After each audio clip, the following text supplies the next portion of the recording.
கண்ணனண்ணே.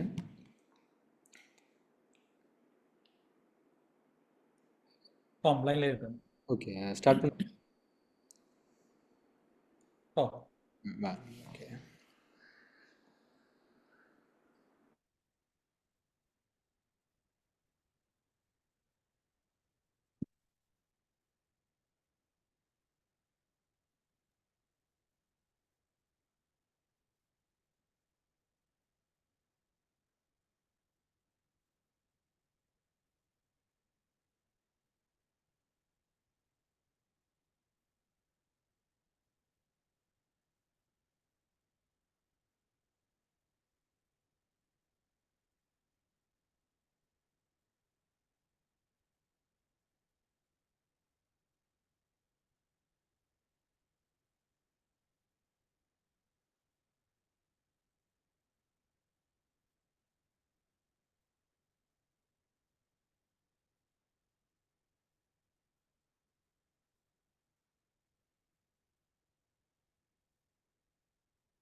அனைவருக்கும் வணக்கம்.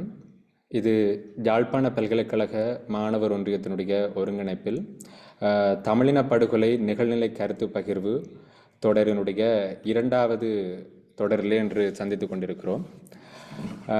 இன்றைய தினம் தமிழர்களுடைய வரலாற்றிலே ஒரு இன படுகொலை நிகழ்த்தப்பட்டு 15 வருடங்கள் கடந்திருக்கிறோம். மே 18 நினைவேந்தலை தொடர்ந்து இன்றைய தினம் சந்தித்து கொண்டிருக்கிறோம். இன்றைய இந்த ஆண்டு என்பது தமிழர்களை பொறுத்த மட்டில் ஒரு அனைத்துலக ரீதியில் அல்லது பன்னாட்டு ரீதியிலே ஒரு மிக முக்கியமான ஒரு ஆண்டாக காணப்படுகிறது. குறிப்பாக இந்த தமிழின அழிப்பு தொடர்பாக இந்த முள்ளிவாய்க்கால் நினைவு முற்றத்திலே பன்னாட்டு மன்னிப்பு சபையினுடைய செயலாளர் நாயகம் அவர்கள் அங்கு தமிழர்கள் மீது நிகழ்த்தப்பட்டது இனவழிப்புத்தான் என்பதை அங்கீகரித்தும், அதுபோல அமெரிக்காவினுடைய காங்கிரஸிலே நிறைவேற்றப்பட்டிருக்கக்கூடிய தீர்மானம் என்பவை அண்மை காலத்தில் மிகவும் ஒரு முக்கியமான ஒரு தீர்மானங்களாக காணப்படுகின்றன. அதுபோல தற்பொழுது ஒரு சமாந்தரமாக பாலஸ்தீனத்திலே காசாவிலே நிகழ்ந்து கொண்டிருக்கக்கூடிய இனப்படுகொலையாகட்டும், இல்லை என்றால் ரோஹிங்கியாவிலே முஸ்லிம்கள் மீது நிகழ்த்தப்பட்டு கொண்டிருக்கக்கூடிய இனவழிப்பாகட்டும், அவை சார்ந்து பன்னாட்டு நீதிமன்றங்களிலே முன்வைக்கப்பட்டு கொண்டிருக்கக்கூடிய முறைப்பாடுகள், அவை சார்ந்த விசாரணைகள் என்பவை தொடர்பிலே ஈழத்தமிழர்கள் எந்த விதமான ஒரு படிப்பினையை பெற்றுக்கொள்ளலாம், அவர்கள் தங்களுடைய இன விடுதலை சார்ந்து எவ்வாறு தங்களுடைய முயற்சிகளை முன்னகர்த்தி கொள்ளலாம் என்பது தொடர்பிலே ஒரு விரிவான ஒரு ஆராய வேண்டிய ஒரு தேவை தற்கால இளம் சமுதாயமான எங்களுக்கு இருக்கிறது. அந்த வகையிலே இன்றைய தினம் நமக்கு கருத்துரை வழங்குவதற்காக இணைந்திருக்கிறார் பன்னாட்டு குற்றங்கள் நூலினுடைய நூலாசிரியர் திரு ஈனா நானா ஸ்ரீ ஞானேஸ்வரன் அவர்கள். அவரை இந்த நேரத்திலே வரவேற்று கொண்டு களத்தினை அவரிடம் கையளிக்கிறோம். அந்த வகையில் இங்கு அவருடைய கருத்துரையை தொடர்ந்து கேள்வி பதிலுக்கான நேரம் வழங்கப்படும். கேள்வியை கேட்கக்கூடிய மாணவர்கள் மற்றும் பார்வையாளர்கள் இங்கே கான்ட்ரை செய்து உங்களுக்கான கேள்விகளை கருத்துரையாளரிடமிருந்து உங்களுடைய பதில்களை பெற்றுக்கொள்ள முடியும் என்பதை தெரிவித்துக் கொள்கிறோம். வணக்கம் அண்ணா. இனிய மாலை வணக்கம். கூடியிருக்கின்ற அனைவருக்கும், இந்த நிகழ்வில் கலந்து கொண்டிருக்கின்ற உங்கள் அனைவருக்கும் என்னுடைய வணக்கம். என்னுடைய சத்தம் சரியா இருக்குதா? ஓம் அண்ணா, தெளிவா இருக்கு.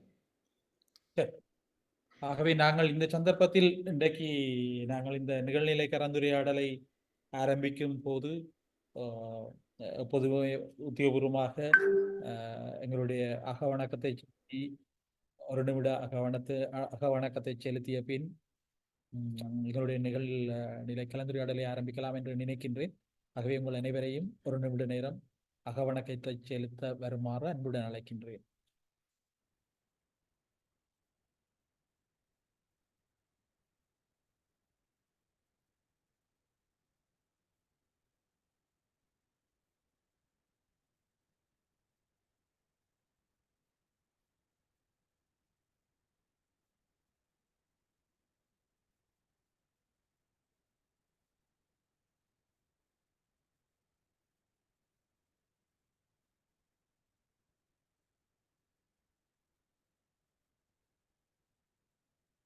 நன்றி. நான் கதைக்கிறது தெளிவா இருக்குதா சிவகஜன்? ஓம் அண்ணா, தெளிவா இருக்கு. ஆகவே நாங்கள் உண்மையிலேயே இந்த 15 ஆண்டுகளின் பின் இனப்படுகொலை உச்சம் பெற்ற 15 ஆண்டுகளின் பின் இந்த நிகழ்நிலை கலந்துரையாடலில் இணைந்து கொண்டிருக்கின்றோம். இந்த கலந்துரையாடலை ஏற்பாடு செய்த யாழ்ப்பாண பல்கலைக்கழக மாணவர் ஒன்றியத்தினர் அனைவருக்கும் என்னுடைய நன்றிகள். அத்துடன் இந்த கலந்துரையாடலில் கலந்து கொண்டிருக்கின்ற உங்கள் அனைவரையும் வரவேற்றுக் கொண்டு, உண்மையிலேயே இனப்படுகொலை என்றால் என்ன என்பதை பற்றின ஒரு ஆரம்ப விளக்கங்களுடன் நாங்கள் அடுத்த கட்டத்துக்கு நகர்ந்து செல்லலாம் என்று நினைக்கின்றேன். உலகிலேயே ஏற்றுக்கொள்ளத்தக்க பன்னாட்டு குற்றங்களாக 4 குற்றங்கள் வகைப்படுத்தப்பட்டிருக்கின்றன. அந்த 4 குற்றங்களில் மனித குலத்திற்கு எதிரான குற்றம், போர்க்குற்றங்கள், இனப்படுகொலை, ஆக்கிரமிப்பு ஆகிய 4 குற்றங்களும் தற்போது வரை பன்னாட்டு சட்ட வரம்புகளின் கீழ் பன்னாட்டு குற்றங்களாக வரையறுக்கப்பட்டிருக்கின்றன. இந்த பன்னாட்டு குற்றங்களை நிகழ்த்துவது ஐக்கிய நாடுகள் சபையின் பாதுகாப்பு சபையாலும் ஐக்கிய நாடுகள் சபையின் ஏனைய பொது சபை மற்றும் உறுப்பு அலகுகளாலும் தடை செய்யப்பட்டிருக்கின்றது. எனினும் தடை செய்யப்பட்ட அந்த நடவடிக்கைகளை நிகழ்த்துபவர்களின் மீது குற்றங்களை சுமத்தி அது தொடர்பாக விசாரணைகளை மேற்கொண்டு நீதி வழங்குவதற்கான பொறிமுறைகளும் இயலுமானவரை ஐக்கிய நாடுகள் சபையின் வரைவுகளுக்குள் உள்ளடக்கப்பட்டிருக்கின்றன. அந்த அடிப்படையில் இலங்கையில், ஸ்ரீலங்காவில் ஈழத்தமிழர்களின் மீது நிகழ்த்தப்பட்டது இந்த 4 குற்றங்களும் என்பது உலகில் உள்ள அனைவருக்கும் தெரியும். ஆனால் தமிழர்களாகிய நாங்கள் எங்கள் மீது நிகழ்த்தப்பட்ட குற்றங்கள் தொடர்பாக தெளிவை பெற்றுக்கொள்வதற்கு என்னை பொறுத்தவரையில் சுமார் 12 வருடங்களை வீணடித்திருக்கின்றோம் என்பதுதான் உண்மை. அல்லது நாங்கள் தெளிவை பெற்றுக்கொண்ட அளவு போதாது இருந்தது என்பது கடந்த 3 வருடங்களுக்கு முதல் உணரப்பட்டது. அறிவார்ந்த சமூகத்தின் மத்தியில் எங்கள் மீது நிகழ்த்தப்பட்ட குற்றங்கள் எவை என்ற கேள்விகளின் மீது தொழில்நுட்ப வார்த்தைகளை பிரிவைக்கத்தக்க வலுவை கொண்ட மக்களாக நாங்கள் மாற்றமடையாதிருந்தோம். ஆனால் மிகவும் மகிழ்ச்சி தரத்தக்க ஒரு விடயமாக நான் அவதானிப்பது, கடந்த 2 வருடங்களில் ஈழத்தமிழ் மக்கள் மிக தெளிவாக தங்கள் மீது நிகழ்த்தப்பட்டது இனவழிப்பு, இனப்படுகொலை, 2 சொற்களும் ஒரே அர்த்தத்தில் பாவிக்கப்பட முடியும். இன அழிப்பு அல்லது இனப்படுகொலை தான் என்பதை உரத்து கூறுவதற்கு முயற்சி செய்ய தொடங்கி இருக்கின்றார்கள். அந்த அடிப்படையில் இந்த வருடம் தமிழ் மக்களின் குரல் சற்றேனும் உயர்ந்திருக்கின்றது. அந்த குரல் உயர்வுக்கு காரணமாக பல்வேறு காரணிகள் அடிப்படையில் இருக்கின்றன. இனப்படுகொலை தமிழர்கள் மீது நிகழ்த்தப்பட்டது. ஆனால் அந்த இனப்படுகொலையை நாங்கள் சரியாக விளங்கிக் கொள்வதற்கும் அதை முன்னகர்த்துவதற்கும் தற்போது வரை தயக்கமுடையவர்களாகத்தான் இருக்கின்றோம். அந்த வார்த்தையை பாவிப்பதற்கு எங்களுக்கு அச்சம் இருக்கின்றது. ஆனால் உண்மையிலேயே நாங்கள் எழுதுகின்ற பேசுகின்ற ஒவ்வொரு இடங்களிலும் இனப்படுகொலை அல்லது இன அழிப்பு என்ற வார்த்தையை நாங்கள் நிச்சயமாக பாவிக்க வேண்டிய தேவை இருக்கின்றது. ஏனென்றால் அதனுடைய காத்திரத்தன்மை கருதி நாங்கள் அதனை பாவிக்க வேண்டும். நான் ஏற்கனவே சொன்னது போல 4 குற்றங்கள் பன்னாட்டு குற்றங்களாக இருக்கின்றன. அவற்றுள் மனித குலத்திற்கு எதிரான குற்றம், போர்க்குற்றம், ஆக்கிரமிப்பு ஆகிய இந்த 3 குற்றங்களையும் விட குற்றங்களின் குற்றங்களாக கருதப்படத்தக்கது இனப்படுகொலையாக, இனவழிப்பாகத்தான் இருக்கின்றது. அது எந்த விதத்தில் வித்தியாசப்படுகின்றது என்று பார்த்தீர்கள் என்றால், ஏனைய 3 பன்னாட்டு குற்றங்களின் மீதும் விசாரணைகள் நிகழ்த்தப்பட்டு தண்டனைகள் அறிவிக்கப்படுமாக இருந்தால் அந்த தண்டனைகள் தனிநபரை இலக்காக கொண்டுதான் நகர்த்தப்படும். உதாரணமாக போர் குற்றங்களை செய்தார்கள் என்ற விவரம் பேசப்படுமாக இருந்தால், போர்க்குற்ற விசாரணைகள் மேற்கொள்ளப்படுமாக இருந்தால், போர்க்குற்றங்களை செய்தவர்கள் யார் என்பதை அடையாளப்படுத்தி அதொரு இராணுவ தளபதியாகவோ அல்லது பயங்கரவாத அமைப்புகளின் தளபதியாகவோ அந்த தளபதியின் படையணியாகவோ குறித்த அந்த படையணியின் அலகுகளாகவோ மாற்றப்பட்டு அவர்கள் மீது மட்டும்தான் சட்டம் தன்னுடைய கடமையை செய்யக்கூடியதாக இருக்கின்றது. ஆனால் இனப்படுகொலையாக இருந்தால் மட்டும்தான் இனப்படுகொலைக்கு உள்ளான அந்த மக்கள் தங்களுக்கான தீர்வு என்ன என்பதை வேண்டி நிற்கக்கூடிய வாய்ப்பை பெற்றுக் கொள்கின்றார்கள்.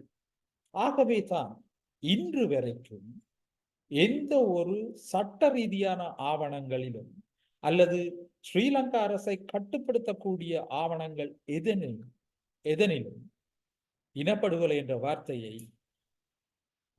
பாவிக்கப்படவில்லை. போர்க்குற்றங்கள் என்ற வார்த்தை பாவிக்கப்பட்டிருக்கின்றன. மனித குலத்துக்கு எதிரான குற்றங்கள் என்ற வார்த்தை பாவிக்கப்பட்டிருக்கின்றன.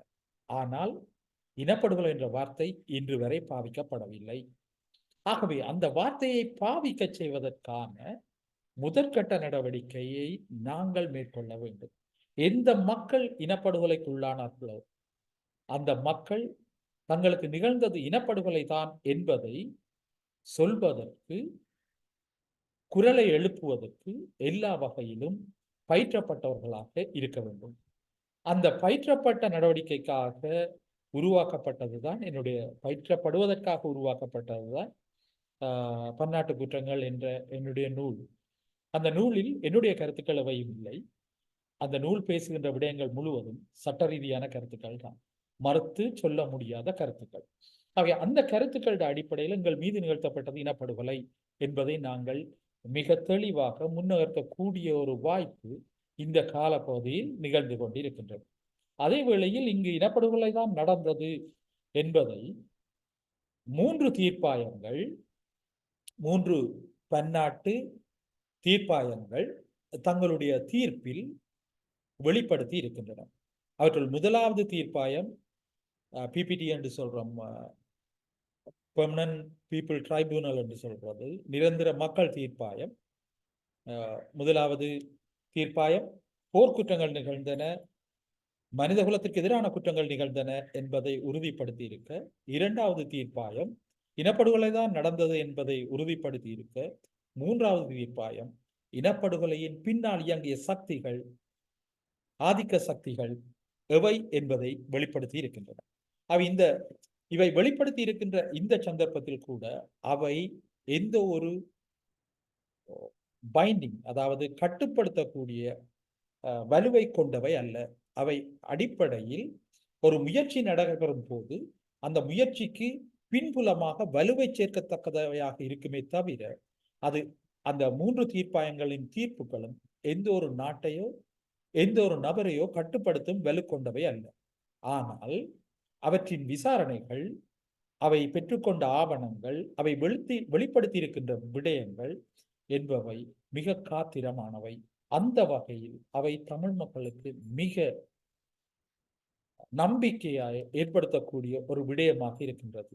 அதேவேளை அதற்கு பின்னரான காலப்பகுதிகளில் இந்திய தமிழ்நாட்டில் வெளிப்படுத்தப்பட்ட இனப்படுகொலை தான் நடந்தது என்ற ஒரு ரெசல்யூஷன், அதற்கு பிறகு எங்களுடைய வடமாகாண சபையில் மிக தெளிவாக ஆய்வு செய்யப்பட்டு வெளிப்படுத்தப்பட்ட ஒரு ஆவணம், தொடர்ந்து இனப்படுகொலை, கட்டமைக்கப்பட்ட இனப்படுகொலை, கட்டமைக்கப்பட்ட இன அழிப்பு தொடர்ந்து நடைபெறுகின்றது என்பதை வெளிப்படுத்தி இருக்கின்ற ஆவணம்.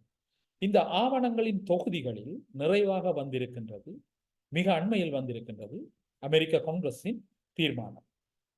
இந்த அமெரிக்க காங்கிரஸ் என்றது என்ன என்று நீங்கள் பார்த்தீங்கள் என்றால், இந்த அமெரிக்க காங்கிரஸுக்குள்ள இருக்கிற மிக அமெரிக்க காங்கிரஸ் அந்த தீர்மானத்தின் வேல்யூ எவ்வளவு என்று பார்த்தீங்க என்றால், அவர்கள் மிகவும் கீழ்சபை சட்டவாக்க கீழ்சபையினராக இருக்கின்றார்கள். அதனை சட்டவாக்கம் செய்வதற்கும் அதனை அமெரிக்க வெளியுறவு கொள்கையாக கொண்டு வருவதற்குமான முயற்சிகளை நாங்கள் மேற்கொள்ள வேண்டிய தேவை எங்களுக்கு இருக்கின்றது. அந்த அமெரிக்க காங்கிரஸின் அந்த தீர்மானத்தின் மிக முக்கியமான விடயம் ஒன்றை நாங்கள் கருத்தில் கொள்ள வேண்டும். ஈழத்தமிழ் மக்களுடன் ராசதந்திர ரீதியில் அமெரிக்கா உறவை ஏற்படுத்த வேண்டும் என்ற கோரிக்கையை என்ற விடயம் அதில் சேர்க்கப்பட்டிருக்கின்றது. அதுதான் முதலாவது ரெசல்யூஷன் முதலாவது விடயமாக இருக்கின்றது. ரைட், அதை நீங்கள் பார்த்தீங்கள் என்றால் அது எங்களுக்கு ஒரு வாய்ப்பை தருகின்ற ஒரு விடயமாக இருக்கின்றது. Urges the United States to strengthen diplomatic channels with the Elam Tamils and collaborate towards peace and stability in the South Asian region of the Indo-Pacific என்று சொல்லினோம். அப்ப எங்களுடனான ஒரு ராசதந்திர தொடர்பை ஏற்படுத்துவது அவர்களுக்கு மிக முக்கியமான ஒரு விடயமாக இருக்கின்றது என்ற சந்தர்ப்பத்தில் அந்த ராசதந்திர தொடர்புகளை ஏற்படுத்தக்கூடிய வலுக்கொண்ட மக்களாக நாங்கள் இருக்கின்றோமா என்ற கேள்விதான் இப்பொழுது எங்கள் முன் இருக்கின்றது. அந்த ரெசல்யூஷன் அந்த தீர்மானத்தின் மூன்றாவது விடயமாக recognizes the genocide against the Elam Tamil people by Sri Lanka. இலங்கையினால் ஈழத்தமிழர்களின் எதிராக இனப்படுகொலை தான் மேற்கொள்ளப்பட்டது என்பதை அங்கீகரிப்பது என்ற வார்த்தை பிரயோகம் மிக தெளிவாக வெளிவந்திருக்கின்றது. அப்ப இந்த விடயங்களை நாங்கள் கருத்தில் கொள்ள உலகத்தின் எங்கேயோ உலகம் ஒரு மாற்றத்துக்குள்ள வருது என்ற நம்பிக்கை எங்களுக்கு கிடைக்கும். அந்த மாற்றத்தை எங்களுக்கு சாதகமாக பயன்படுத்தக்கூடிய ஆற்றலை நாங்கள் கொண்டிருக்கின்றோமா என்ற விடயம்தான் இங்கு எங்களுக்கு இருக்கின்ற மிக முக்கியமான விடயமாக எங்கள் முன் இருக்கின்றது. ஈழத்தமிழ் மக்கள் ஒரு சேர்ந்து ஒன்றாக ஆற்றலுடையவர்களாக தங்களுடைய வெளியுறவு கொள்கையை தாங்களே தீர்மானிக்கத்தக்க ஒரு வடிவமுடையவர்களாக கட்டமைக்கப்பட்டிருந்தார்கள் என்பது உண்மை. 2009 அதாவது ஒரு அரசியல் தலைமையின் கீழ் அது கட்டமைக்கப்பட்டிருந்தது என்பதுதான் உண்மை. ஆனால் 2009 போருக்கு பின்னரான காலப்பகுதியில் கடந்த 15 ஆண்டுகளில் கட்டமைக்கப்பட்ட அந்த அமைப்பு சிதைந்து சீரழிந்து ஒரு ஒற்றுமைப்பட்ட குரலை எழுப்பத்தக்க வலுவை இழந்திருக்கின்றது. இந்த சந்தர்ப்பத்தில் ஒவ்வொருவருக்கும் ஒரு கடமை இருக்கின்றது என்று நான் கருதுகின்றேன். அதாவது நாங்கள் ஒவ்வொருவருமே இந்த விடயங்களை தெளிவுற பேச வேண்டியவர்களாக முன்னிலைப்படுத்தப்பட்டு இருக்கின்றோம். முதலாவது இனப்படுகொலை உலகில் நிகழ்ந்த பொழுது அன்றைக்கு பிரித்தானிய பிரதமராக இருந்த வின்சென்ட் சர்ச்சில் ஒரு வார்த்தை சொல்கின்றார். We are in the presence of crime without a name என்று சொல்கின்றார். அதாவது இந்த குற்றங்கள் நிகழ்ந்து கொண்டிருக்கின்றது, இந்த குற்றத்துக்கு இன்று வரைக்கும் எங்களுக்கு சரியான பெயர் தெரியல. ஆகவே முதலாவது இனப்படுகொலையை, அந்த இனப்படுகொலை என்ற வார்த்தையின் பின் முதலாவதாக அடையாளப்படுத்தப்பட்டது நாசிகளின் இனப்படுகொலை. ஆனால் அதற்கு பின்னரான இனப்படுகொலைகள் ஐரோப்பியர்களால் மேற்கொள்ளப்படவில்லை. அதற்கு பின்னரான இனப்படுகொலை மேற்கொள்வது உண்மையிலேயே அமெரிக்கா தான் என்று பொலிட்டிக்ஸ் ஆஃப் ஜெனோசைட் என்ற நூல் தெளிவாக விளங்கப்படுத்தி இருக்கின்றது. அவை உலக பரப்பில் நீங்கள் இன்றைக்கு பார்த்தீங்கள் என்றால் அமெரிக்கா தன்னுடைய நலன்களுக்காக இனப்படுகொலை செய்வதற்கு தயாராக இருக்கின்றது என்ற தகவல் அந்த பொலிட்டிக்ஸ் ஆஃப் ஜெனோசைட் புத்தகத்தின் ஊடாக எங்களுக்கு கிடைக்கிறது. இந்த சந்தர்ப்பத்தில் நாங்கள் அந்த புத்தகத்தின் மிக முக்கியமான விடயங்களை பார்த்தோம் என்றால் Edward S Herman and David Peterson எழுதின அந்த genocide of politics of genocide என்ற புக் சொல்லுகின்ற விடயம் என்னவென்றால் இனப்படுகொலைக்கான வடிவம் 4 முக்கியமான வழிகளில் பின்பற்றப்படுகின்றது என்று சொல்லப்படுகிறது. அதாவது முதலாவது இனப்படுகொலைக்கு பின்னரான இனப்படுகொலை. அவற்றுள் முதலாவது ஆக்கபூர்வமானது, கன்ஸ்ட்ரக்டிவ் என்ற வடிவம். அடுத்தது தீங்கற்றது என்ற 2வது வடிவம். 3வதும் 4வதும் கொடியதும் இழிந்ததுமான வடிவம் என்று சொல்லப்படுகிறது. ஏன் இந்த வடிவங்களை பற்றி நாங்கள் சிந்திக்கணும் என்று யோசித்தோம் என்றால், இதை விளங்கிக் கொள்வதன் ஊடாக மட்டும்தான் நாங்கள் எங்களுடைய இனப்படுகொலை தொடர்ந்த விடயங்களை, இன அழிப்பு சார்பான விடயங்களை முன்னெடுக்கக்கூடியவர்களாக இருக்க முடியும். அதை நாங்கள் விளங்கிக் கொள்வோம். அந்த வடிவத்தின் அந்த 4 வடிவங்களின் படி முதலாவது பிளட் பாத்ஸ் என்று சொல்றோம். அதாவது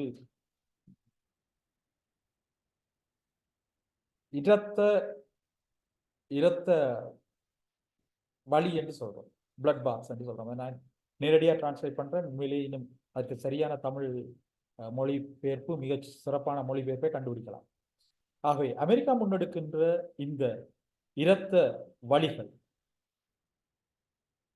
3 வகையில இருக்கு, 4 வகையில இருக்கு. முதலாவது கன்ஸ்ட்ரக்டிவ், அதாவது ஆக்கபூர்வமான.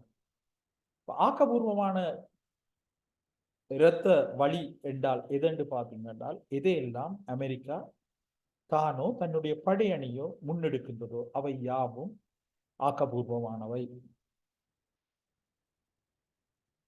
Those bloodbaths carried out by the United States itself or that serve immediate and major US interest are constructive. அவை அமெரிக்கா அந்த நடவடிக்கையை தானே முன்னெடுக்கமாக இருந்தால் அது ஆக்கபூர்வமானது என்று நிர்ணயிக்கப்படுகின்றது உலகில். 2வது தீங்கற்றது என்று சொல்றோம். தீங்கற்றது அந்த பிளட் பாத்தை அந்த பிளட் பாத்தை செய்யக்கூடிய ஆக்கள் யார் என்றால் அலைஸ் அண்ட் கிளையன்ஸ், அமெரிக்காவின் கூட்டு நாடுகளும் அவர்களுடைய முகவர்களும் செய்கின்ற இவ்வாறான நடவடிக்கைகள் தீங்கற்றவை என்று சொல்லப்படுகிறது. 3வதும் 4வதுமான பிளட் பாத்ஸை பார்த்தோம் என்றால் அதை சொல்ற மெஃபோரியஸ் என்றும் மித்திக்கல் என்றும் பிரிச்சிருக்காங்க. அந்த புத்தகங்களுக்கு தெளிவாக சொல்கிறது. அந்த நெஃபோரியஸ் என்றது என்னென்றால், அமெரிக்கா எந்த நாட்டை குறி வைத்திருக்கின்றதோ அல்லது அமெரிக்காவும் அமெரிக்க கூட்டுக்களும் எந்த நாட்டை குறி வைத்திருக்கின்றதோ அந்த நாடு மேற்கொள்ளுகின்ற கொலைகள் யாவும் இழிந்த மிக கொடூரமான கொலைகளாக கருத்தில் கொள்ளப்படுகின்றது. இதுதான் அதனுடைய ஃப்ரேம்வொர்க், அதனுடைய சட்டகம் என்று genocide of politics of genocide என்ற புத்தகம் மிக தெளிவாக எங்களுக்கு சொல்கின்றது. அது உண்மையிலே நிகழ்ந்து கொண்டிருக்கின்றது. நீங்கள் பார்த்தீர்கள் என்றால் 2009 வரைக்கும், நான் நினைக்கின்றேன் 1945 2009 வரைக்கும் சுமார் 29 நாடுகளில் இவ்வாறான படுகொலைகள் முன்னெடுக்கப்பட்டிருக்கின்றது. யாரால் என்பதும் எவ்வாறு என்பதும் தெரியும். அவ்வாறாயின் இன்றைக்கு அமெரிக்க காங்கிரஸில் நிகழ்த்தப்பட்டிருக்கின்ற இலங்கையில் இனப்படுகொலை தான் நிகழ்ந்தது என்ற அங்கீகாரம் அந்த அமெரிக்க வெளியுறவு கொள்கையுடன் எந்த அளவுக்கு முரண்பட போகின்றது என்பதை நீங்கள் புரிந்து கொள்ள வேண்டும் என்பதைத்தான் இந்த விளக்கத்தினூடாக நான் உங்களுக்கு சொல்லி இருக்கின்றேன். ஆகவே இந்த சந்தர்ப்பத்தில் தான் ஈழத்தமிழ் மக்கள் தங்களுடைய பயணத்தை, இனப்படுகொலையை அல்லது இன அழிப்பை முன்னகர்த்துகின்ற பயணத்தில் எதிர்கொள்ள போகின்ற மிக பெரும் தடையை உணர்ந்து கொள்ள வேண்டியவர்களாக இருக்கின்றோம். ஏனெனில் அமெரிக்க காங்கிரஸில் நிகழ்த்தப்பட்ட தீர்மானம் அது ஒரு சட்ட வடிவை பெற்று அது அமெரிக்காவின் வெளியுறவு கொள்கையாக மாறும் வரைக்கும் ஈழத்தமிழர்களுக்கு எந்த ஒரு பயனையும் வழங்கப் போவது இல்லை. மாறாக அமெரிக்க கூட்டுகளை சுமார் 29 நாடுகளின் மீது 2009ஆம் ஆண்டு வரைக்கும் நிகழ்த்தி இருக்கின்ற இந்த பிளட் பாக்ஸ் என்ற அந்த பயணங்கள் இந்த தீர்மானத்திற்கு மிக எதிரானவை. ஆகவே இந்த இடத்தில் தான் தமிழ் மக்கள் தங்களுடைய இனப்படுகொலை இனவழிப்பு தொடர்பான விடயத்தை முன்னகர்த்துவது சம்மதமாக தங்களுடைய தந்திரோபாய சிந்தனைகளை தமக்குள் பெற்றுக்கொள்ள வேண்டியவர்களாக இருக்கின்றார்கள். ஆகவே எங்களுக்கு இப்பொழுது இருக்கின்ற ஒரு மிகச்சிறந்த வாய்ப்பு, இங்கு இனப்படுகொலை தான் நிகழ்ந்திருக்கின்றது என்பதை பெரும்பாலான இடங்கள், பெரும்பாலான விடயங்கள், பெருமளவில் ஈழத்தமிழ் மக்கள் ஏற்றுக்கொள்கின்றார்கள். அதற்கான ஆதாரங்கள் பல இடங்களில் திரட்டப்பட்டிருக்கின்றன. ஆனால் அந்த இன அழிப்பினூடாக ஒரு விடுதலையை நோக்கி நகர்வதற்கான பாதையை திறப்பதில் நாங்கள் எதிர்கொள்கின்ற சிக்கல்கள் எவை என்பதில் மிக முக்கியமான சிக்கலாகத்தான் நான் சொன்ன அந்த விடயம் எங்களுக்கு தடையாக இருக்கின்றது.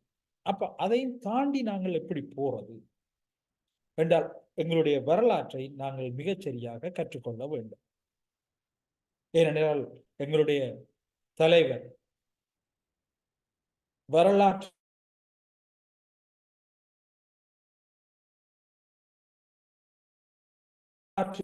கற்றுக்கொண்டு வாழுங்கள் என்றுதான் எங்களுக்கு சொல்லி இருக்கின்றார். வரலாற்று என்றுதான் சொல்லி இருக்கின்றார். இனவழிப்பு தொடர்பாக தங்களுக்கு தேவையான இனவழிப்பின் ஊடாக தங்களுக்கு தேவையான நீதியை பெற்றுக் கொள்வதற்கான பயணத்தை பற்றி சிந்திப்பதற்கு எங்களுடைய வரலாற்றை கற்றுக்கொள்ள வேண்டும். எங்களுடைய வரலாறு என்பது மிக தெளிவானது. அது ஈழத்தமிழர்கள் ஒரு தனி இனமாக, ஒரு சுயநிர்ணய உரிமையுடன் வாழ்ந்த ஒரு இனமாக வரலாறில் பதிவு செய்யப்பட்டிருக்கின்றது. அந்த விடயமும் அமெரிக்க காங்கிரசின் தீர்மானத்தில் தெளிவாக சொல்லப்பட்டிருக்கின்றது. அவ்வாறாயின் அந்த இனம் தன்னுடைய ஒரு முக்கியமான விடயத்தை விட்டுக் கொடுப்பதற்கு தயாராக இருக்கவில்லை. தந்திரோபாயம் மிக்க ஒரு முக்கியமான தளத்தை விட்டுக் கொடுப்பதற்கு தயாராக இருக்கவில்லை என்பதால் தான் இந்த மிக பெரும் இனப்படுகொலையை எதிர்கொண்டது என்பது திட்ட தெளிவு. அது திருகோணமலை துறைமுகம். திருகோணமலை துறைமுகத்தை யாருடைய கைகளுக்கு விட்டுக் கொடுப்பதற்கு தமிழினம் தயாராக இருக்கவில்லை. ஆகவே அந்த அடிப்படையில் அதனை பெற்றுக்கொள்ள வேண்டுமாக இருந்தால் அந்த இனத்தின் போராட்ட வலு அல்லது அந்த துறைமுகத்தை காத்துக் கொள்வதற்கான காத்திருக்கின்ற அந்த வலு முற்றுமுழுதாக நீக்கப்பட வேண்டும் என்பது பன்னாடுகளின் முயற்சியாக இருந்தது. இதில் நாங்கள் கவனிக்க வேண்டிய விடயம் என்னவென்றால், அந்த துறைமுகத்தை தங்களுடைய கட்டுப்பாட்டிற்கு கொண்டு வருவதற்காக எல்லா நாடுகளின் பெரும்பாலான வல்லாதிக்க சக்திகளாக ஏகாதிபத்திய சிந்தனை உள்ள நாடுகள் அனைத்தும் ஒன்று சேர்ந்து விரும்பியதுதான் எங்களுடைய இனப்படுகொலைக்கான மிக அடிப்படை காரணமாக அமைந்தது. நீங்கள் பார்த்தீர்கள் என்றால் அதற்கு முதல் ஒரு வரலாற்றை நான் உங்களுக்கு சொல்ல வேண்டும். இனப்படுகொலை தான் இலங்கையில் நடந்து கொண்டிருக்கின்றது, தமிழினம் அழிக்கப்பட்டு கொண்டிருக்கின்றது என்பதை ஏற்றுக்கொள்ள அல்லது உலகளாவிய ரீதியில் முன்கொண்டு செல்வதற்காக ஒரு நாட்டை 2009க்கு முதலில் ஈழத்தமிழர்கள் அணுகி இருக்கின்றார்கள். அந்த நாடு கியூபா. கியூபா அரசுடன் மிக நெருக்கமான பேச்சுவார்த்தைகள் எவ்வளவோ தடவைகள் மேற்கொள்ளப்பட்டன. எத்தனையோ ஆவணங்கள் பரிமாறப்பட்டது. இங்கு இனப்படுகொலை தான் நடந்து கொண்டிருக்கின்றது என்பது. எத்தனையோ வல்லுநர்கள் அந்த கலந்துரையாடல்களில் கலந்து கொண்டிருக்கின்றார்கள். ஆனால் இங்கு இனப்படுகொலை தான் நடந்து கொண்டிருக்கின்றது என்றதை ஏற்றுக்கொண்ட கியூபா ஒன்றை மட்டும் எங்களுக்கு தெரிவித்திருப்பதாக எங்களுடைய வரலாறு எங்களுக்கு சொல்கிறது. அவர்கள் ஒருபோதும் அதனை பன்னாட்டு நீதிமன்றங்கள் எதனிலும் முன்னிலைப்படுத்த மாட்டோம் என்பதுதான். ஒரு ஒரு ஒரு விடயத்தை ஒரு விடயத்தை சொல்லி உங்களுக்கு அதை விளங்கப்படுத்தலாம் என்று நினைக்கிறேன். ஒரு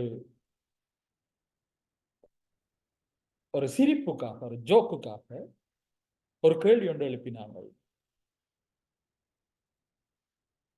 Are you supporting கியூபாட்ட ஒரு கேள்வி கேட்கிறாங்க. Are you supporting to Tamils or Sinhalese? Then Cuba திருப்பி சொல்லுது. திருப்பி அது ஒரு பகுதியா சொல்லப்பட்ட விஷயம். We are supporting Chinese. ஏனென்றால் உலகம் 2 துருவங்களாக பிரிந்து கிடந்த காலப்பகுதி அது.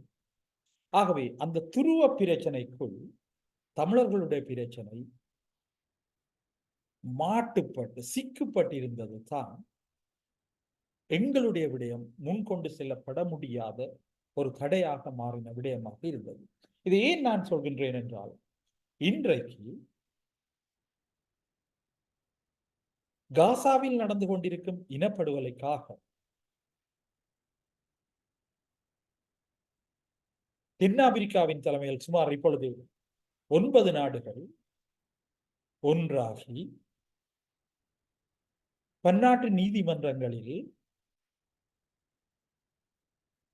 முறைப்பாடுகளை செய்திருக்கின்றது. ஆகவே காசா அல்லது பலஸ்தீனம் இந்த அடுக்குகளில், இந்த பிளாக்குகளில் மாட்டுப்படாத ஒரு நாடு.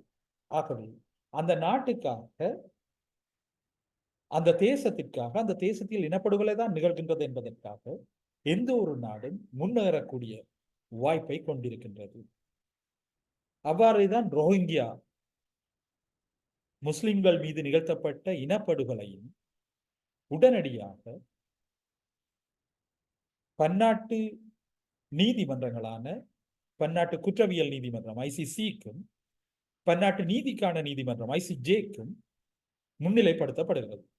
ஏனெனில் ரோஹிங்கியா முஸ்லிம்கள் உடைய இருப்பு இந்த ஏகாதிபத்தியத்தின் தேவைக்கு, ஏகாதிபத்தியத்தின் செயற்பாடுகளுக்கு எந்த விதத்திலும் பாதிப்பையோ தாக்கத்தையோ ஏற்படுத்தக்கூடியது அல்ல.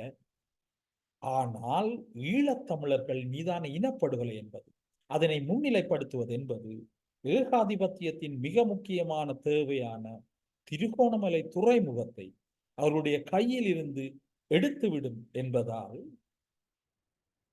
ஈழத்தமிழ் மக்களுடைய இனப்படுகொலையை எந்த ஒரு நாடும் முன்னகர்த்த முடியாது இருக்கின்றது, முன்னகர்த்துவதற்கு தயார் இல்லாமல் இருக்கின்றது.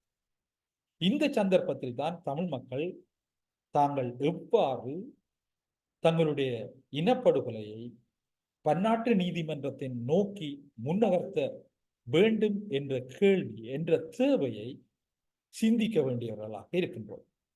எங்களுடைய சிந்தனை ஒன்று இருக்கின்றது. அந்த சிந்தனை மிக முக்கியமானது. நாங்கள் ஒரு காலனைஸ்ட் மைண்டுக்குள், அதாவது அடிமைப்பட்ட சிந்தனைக்குள் வாழ பழகி கொண்டு வருகின்றோம் என்பதுதான் அந்த உண்மை. அண்மையில் சீன பேராசிரியர் ஒருவர் எழுதியிருக்கின்ற கட்டுரையின் மிக முக்கியமான தலைப்பு டீகாலனைசேஷன் ஆஃப் மைண்ட், அதாவது சிந்தனையை காலனித்துவ அடிமைத்துவத்தில் இருந்து வெளிக்கொண்டு வருவது. அவை ஈழத்தமிழர்களுக்கு இப்பொழுது இந்த அடிமைத்தனத்தில் இருந்து வெளிக்கொண்டு வர வேண்டிய சிந்தனை தேவை ஒன்று ஏற்படுகின்றது. அது என்ன அடிமைத்தனம் என்றால், எங்களுக்கு அருகில் இருக்கிற வல்லரசை தாண்டி எதுவும் செய்ய முடியாது, ஆசிய வல்லரசை தாண்டி எதுவும் செய்ய முடியாது என்ற எங்களுடைய சிந்தனை. அதையும் தாண்டி போனால் அமெரிக்காவை தாண்டி எதுவும் செய்ய முடியாது என்ற எங்களுடைய சிந்தனை. அதையும் தாண்டி போனால் சைனாவை தாண்டி எதுவும் செய்ய முடியாது என்ற எங்களுடைய சிந்தனை. அந்த சிந்தனையில் மாற்றம் தேவை. இந்த சந்தர்ப்பத்தில் தான் தென்னாப்பிரிக்கா உட்பட சுமார் 7 நாடுகள் ICCயிலையும் ICJயிலையும் காசாவில் நடந்து கொண்டிருக்கின்ற இனப்படுகொலையை நிறுத்துவதற்கும் விசாரிப்பதற்குமான முறைப்பாட்டுகளை செய்திருக்கின்றார்கள். கவனிக்க வேண்டும், அவர்களுடன் சேர்ந்து 3 அங்கீகரிக்கப்பட்ட நிறுவனங்கள் அந்த முறைப்பாட்டை செய்திருக்கின்றன. அவை எங்களுக்கு இன்னும் ஒரு வாய்ப்பு, மிக தெளிவாக வெளித்தருகின்றது. நாடுகளையும் தாண்டி அங்கீகரிக்கப்பட்ட நிறுவனங்கள் ஐசிசியில முறைப்பாட்டை செய்யக்கூடிய வாய்ப்பு இருக்கின்றது என்பது. உண்மையிலேயே இன்டர்நேஷனல் கிரிமினல் கோர்ட், அதாவது பன்னாட்டு குற்றவியல் நீதிமன்றத்தில் ஒரு விசாரணைக்கான முறைப்பாட்டை செய்வதற்கு ஒன்றில் ஐக்கிய நாடுகள் சபையின் பாதுகாப்பு சபை அதை செய்ய வேண்டும், அல்லது ஒரு நாடு தானாக செய்ய வேண்டும், அல்லது அந்த ஐசிசியின் ப்ராசிக்யூட்டர்ஸ் என்று சொல்றோம், அதாவது சட்டவாளர்கள் தாங்களாக முன்வந்ததை செய்ய வேண்டும். இந்த சட்டவாளர் தாங்களாக முன்வந்து செய்கின்ற அந்த மூன்றாவது விடயம் ரோஹிங்கியா முஸ்லிம்கள் சார்ந்து பட்டிஸ்டுட்டாவால மேற்கொள்ளப்பட்டது.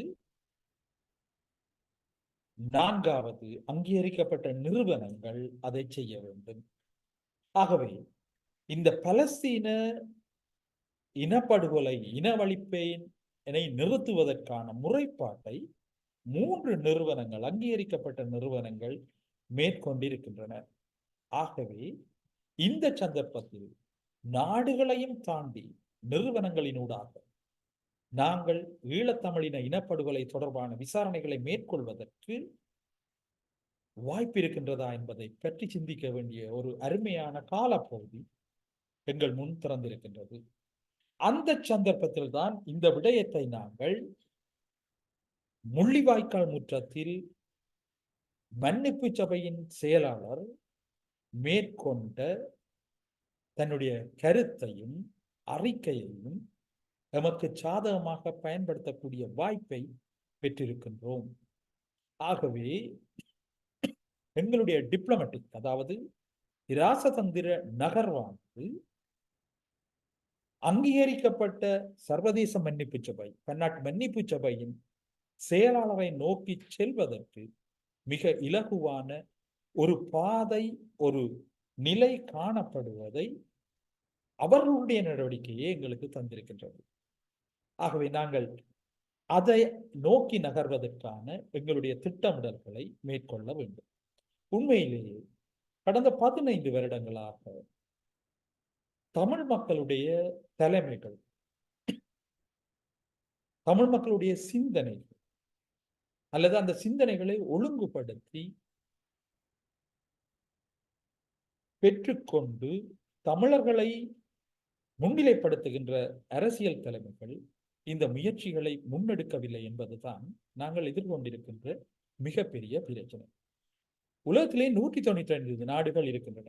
இந்த 195 நாடுகளிலும் சுமார் 184 நாடுகள் ஐநா சபையின் முறைப்பாட்டை செய்யக்கூடிய ஆற்றல் உள்ள நாடுகளாக இருக்கின்றன. அந்த நாடுகளை நோக்கி நாங்கள் நகர்ந்தோமா என்ற என்னுடைய கேள்வி இன்று வரை விடையளிக்கப்படாமலே இருக்கின்றது. நாங்கள் நகர்ந்த நாடுகள், நாங்கள் யாரை நோக்கி நகர்ந்தோம் என்பது எங்களுக்கு மிக தெளிவாக தெரியும். எந்தெந்த நாடுகளை நோக்கி நகர்ந்திருக்கின்றோம் என்பது மிக தெளிவாக தெரியும். இந்த அமெரிக்க காங்கிரஸ் என்ற தீர்மானத்தில் மிக முக்கியமான ஒரு வசனம் சொல்லப்பட்டிருக்கின்றது. நீங்கள் பார்த்தீர்கள் என்றால் தெரியும். ஈழத்தமிழ் மக்கள் ஏற்றுக்கொள்ளாத 13வது திருத்தத்தினை ஈழத்தமிழ் மக்கள் மீது திணித்திருக்கின்றார்கள். இந்த வார்த்தை பிரயோகங்கள் அதுல இருக்கு.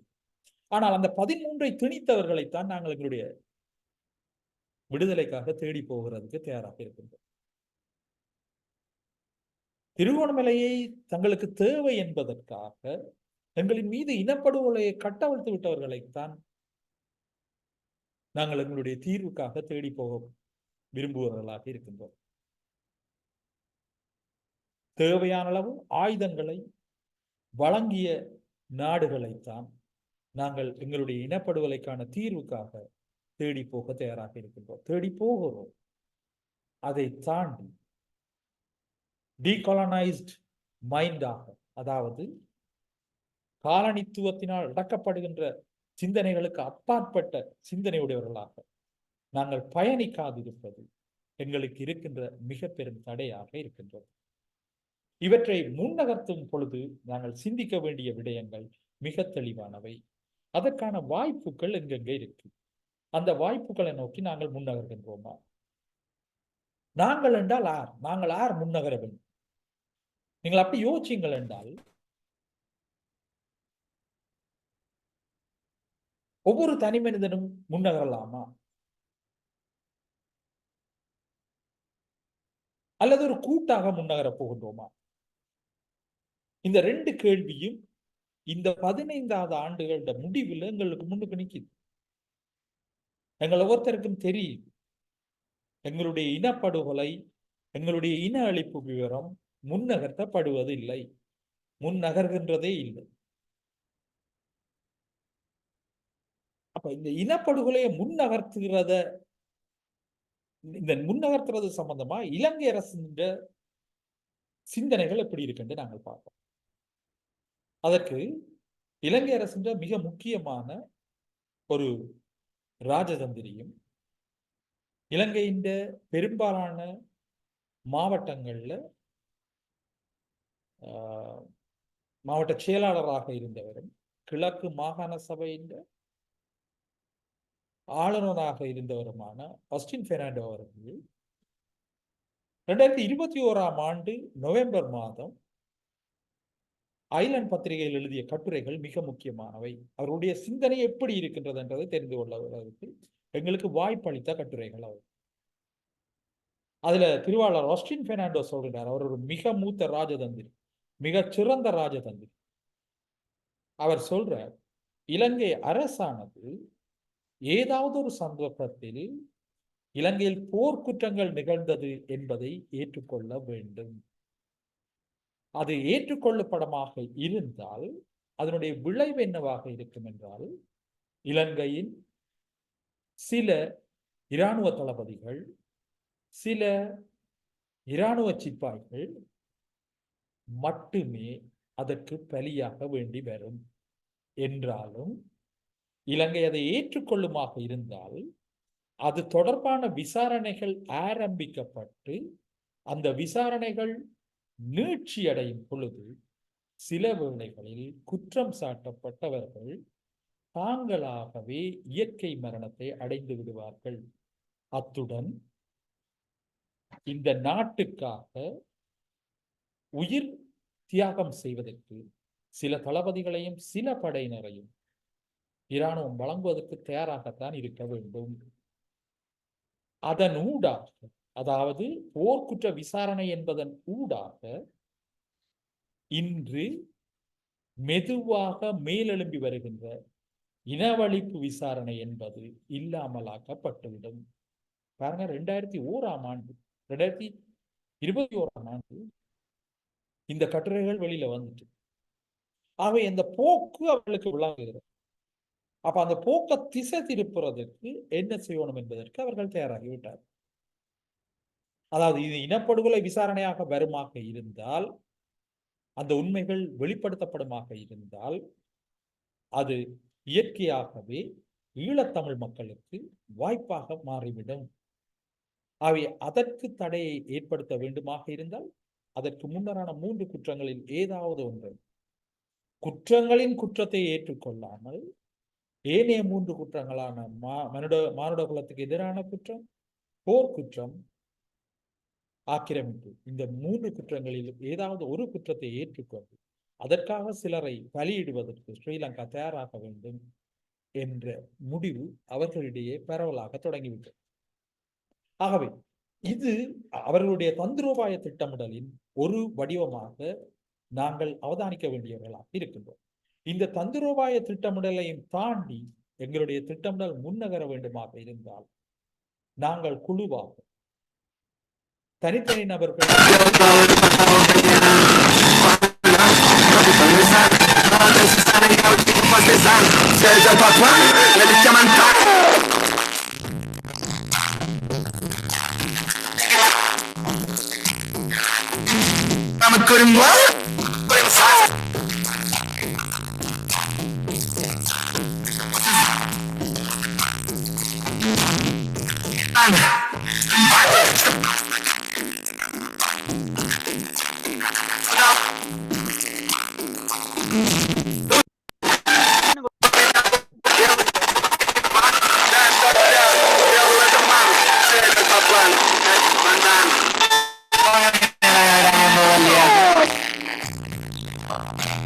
இவனுமே அந்த ஒரு ஆள்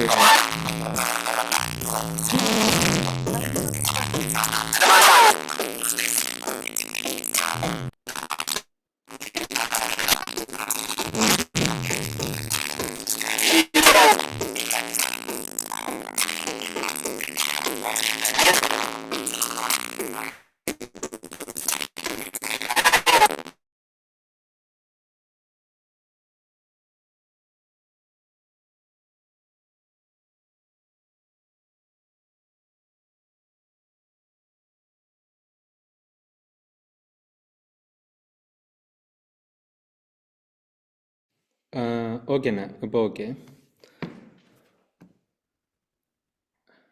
So, கேக்குதா? இந்த விஷயங்களை நாங்கள் முன்னேற்ற வேண்டிய ஒரு குழுவாக நாங்கள் இயங்க வேண்டிய ஒரு மிகப்பெரிய தேவை இருக்கின்றது. அந்த குழு அனைவரையும் உள்ளடக்கின ஒரு குழுவாக இருக்கணும். ஏனென்றால் இந்த அமெரிக்க காங்கிரஸ் இந்த தீர்மானம் தமிழ் மக்களுடன் டிப்ளமேட்டிக் ரிலேஷன்ஷிப்பை டெவலப் பண்ணணும். அதாவது ராசதந்திர தொடர்புகளை விருத்தி செய்ய வேண்டும் என்ற அந்த தீர்மானத்தின் படி எப்படியும் ஒரு தொடர்பு ஏற்படுத்த வேண்டிய நடவடிக்கைகள் முன்னெடுக்கப்படுமாக இருந்தால் அந்த சந்தர்ப்பத்தை நாங்கள் இலகுவாக பயன்படுத்தக்கூடிய ஒரு வலு கொண்டவர்களாக மாற வேண்டியவர்களாக இருக்கின்றோம். இந்த விடயங்களை கருத்தில் கொண்டமென்றால் தான், இவ்வளவு விடயங்களையும் கருத்தில் கொண்டமென்றால் தான் எங்களுடைய நகர்வு நாங்கள் முன்னகர்வதற்கு மிக இலகுவான, அல்லது அதொன்றும் இலகுவான விடயமாக இருக்காது, முன்னேறுவதற்கான முதற்படிகளை நாங்கள் இலகுவாக செப்பனிட்டு முன்னகரலாம் என்பதுதான் இன்று ஈழத்தமிழ் மக்கள் எதிர்கொள்கின்ற மிக முக்கியமான விடயமாக இருக்கும். சரி, இன்னொரு கேள்வி உங்களுக்கு இருக்கலாம். ஈழத்தமிழர்களுடைய பிரச்சனை ஏன் தீர்வுக்காக பன்னாடுகளை நோக்கி செல்ல வேண்டும்? உண்மையிலேயே ஈழத்தமிழர்களுடைய பிரச்சனை ஈழத்தமிழர்களுக்குள் இருந்து இந்த தேசத்தில் பிரச்சனையாக பேசப்பட்டு அதையும் தாண்டி அது பன்னாட்டு பிரச்சனையாக மாறிவிட்டது. அதை நீங்கள் அடிப்படையில் விளங்கிக் கொள்ளலாம். 2002ஆம் ஆண்டு இலங்கையில ஒரு மாற்றம் நடந்தது. 2002ஆம் ஆண்டு இலங்கையில் இருக்கிற சிங்கள மக்கள் கூட இலங்கையில சமாதானத்துக்காக வாக்களித்தார்கள்.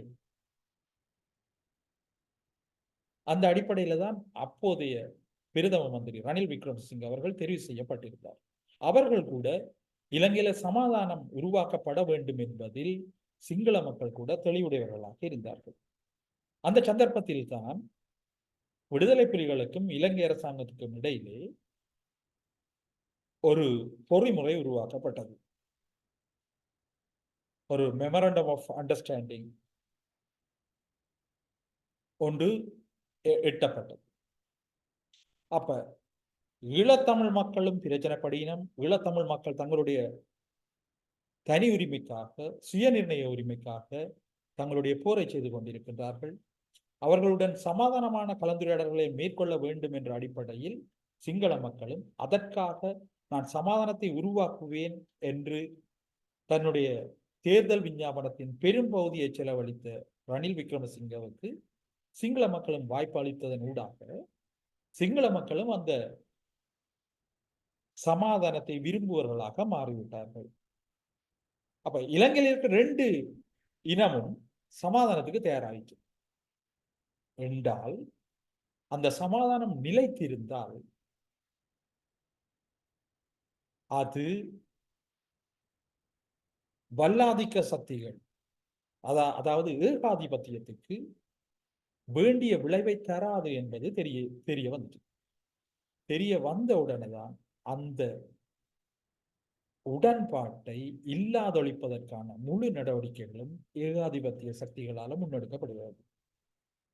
அதாவது பேரிட்டி ஆஃப் ஸ்டேட்டஸ் என்று சொல்லுவாங்க.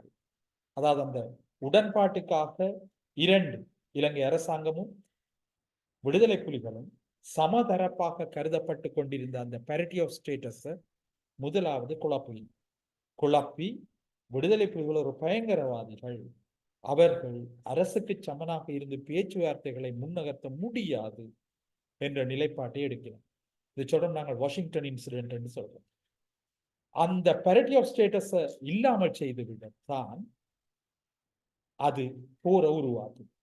ஆகவே இந்த சந்தர்ப்பத்தில் நீங்கள் ஒன்றை விளங்கிக் கொள்ளணும். எங்களுடைய பிரச்சனை உண்மையிலேயே இப்பொழுது 2 இனங்களையும் தாண்டி பன்னாட்டு பிரச்சனையாக மாறிவிட்டது. பன்னாடுகளுக்கு இந்த துறைமுகம் மிக முக்கியமானது. நாங்கள் ஒற்றுமையாக இருந்தால் இந்த துறைமுகம் நிச்சயமாக பன்னாட்டு தேவைக்கு பயன்படுத்தப்பட அனுமதிக்கப்பட மாட்டாது என்பது மிக தெளிவாக தெரியும். ஏனென்றால் அதற்கும் ஒரு விஷயம் இருக்கு, ஒரு வரலாறு இருக்கிறது. 1997ஆம் ஆண்டு திருவண்ணாமலை புல்மோட்டையில் இல்மனைட் ஏற்றிக் கொண்டிருந்த கப்பல் ஒன்றின் மீது குண்டு தாக்குதல் நிகழ்த்தப்படுகிறது. அந்த குண்டு தாக்குதல் நிகழ்த்தப்பட்ட அடுத்த நாள் விடுதலை புலிகளின் பன்னாட்டு அலுவலகம் ஒரு அறிக்கை வெளியிடுகிறது. அந்த அறிக்கை மிக தெளிவாக ஒரு செய்தியை உலகம் முழுக்க சொல்கிறது.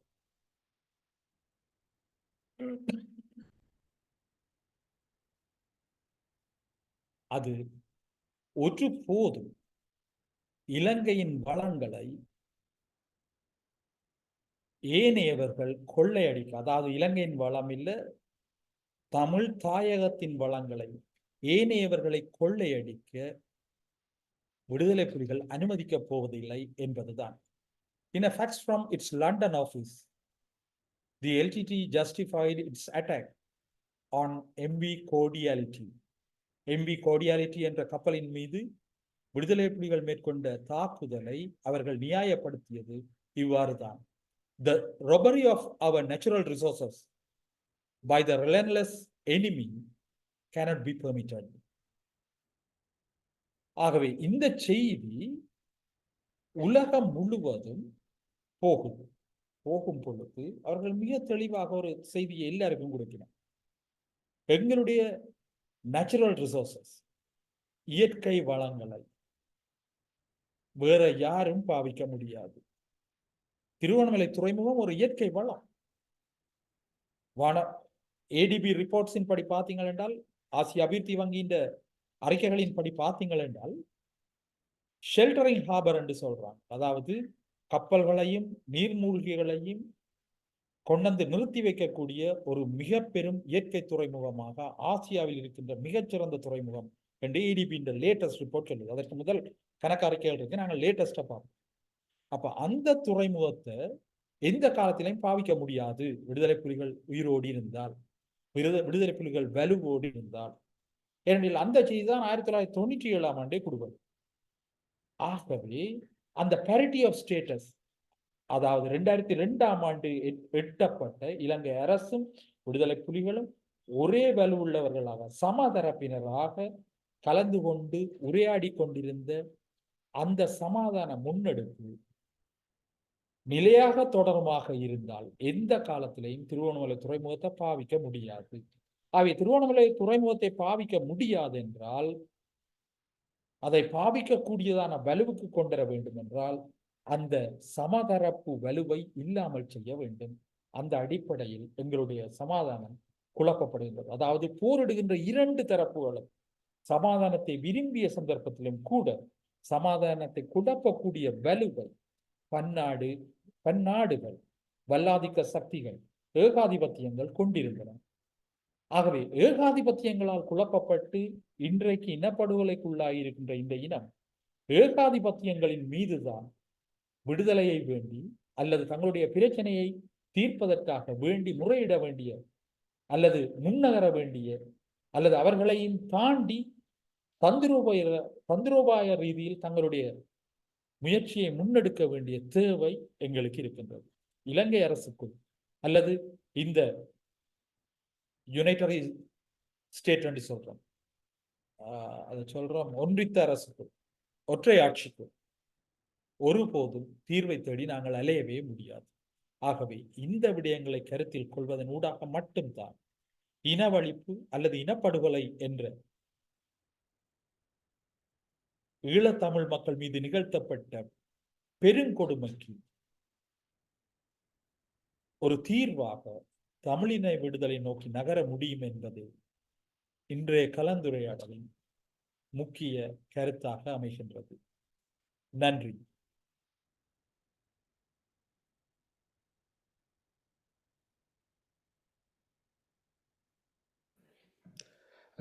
நன்றி அண்ணன்.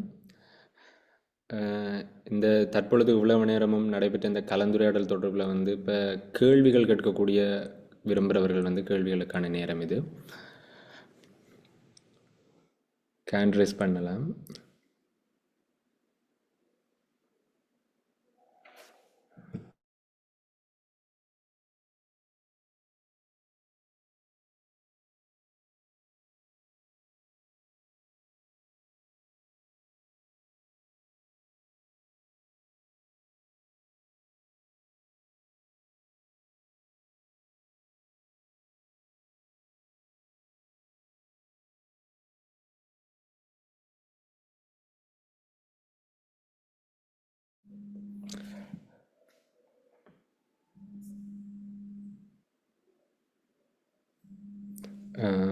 ஜோகர்ணன், ஜோகேஷ்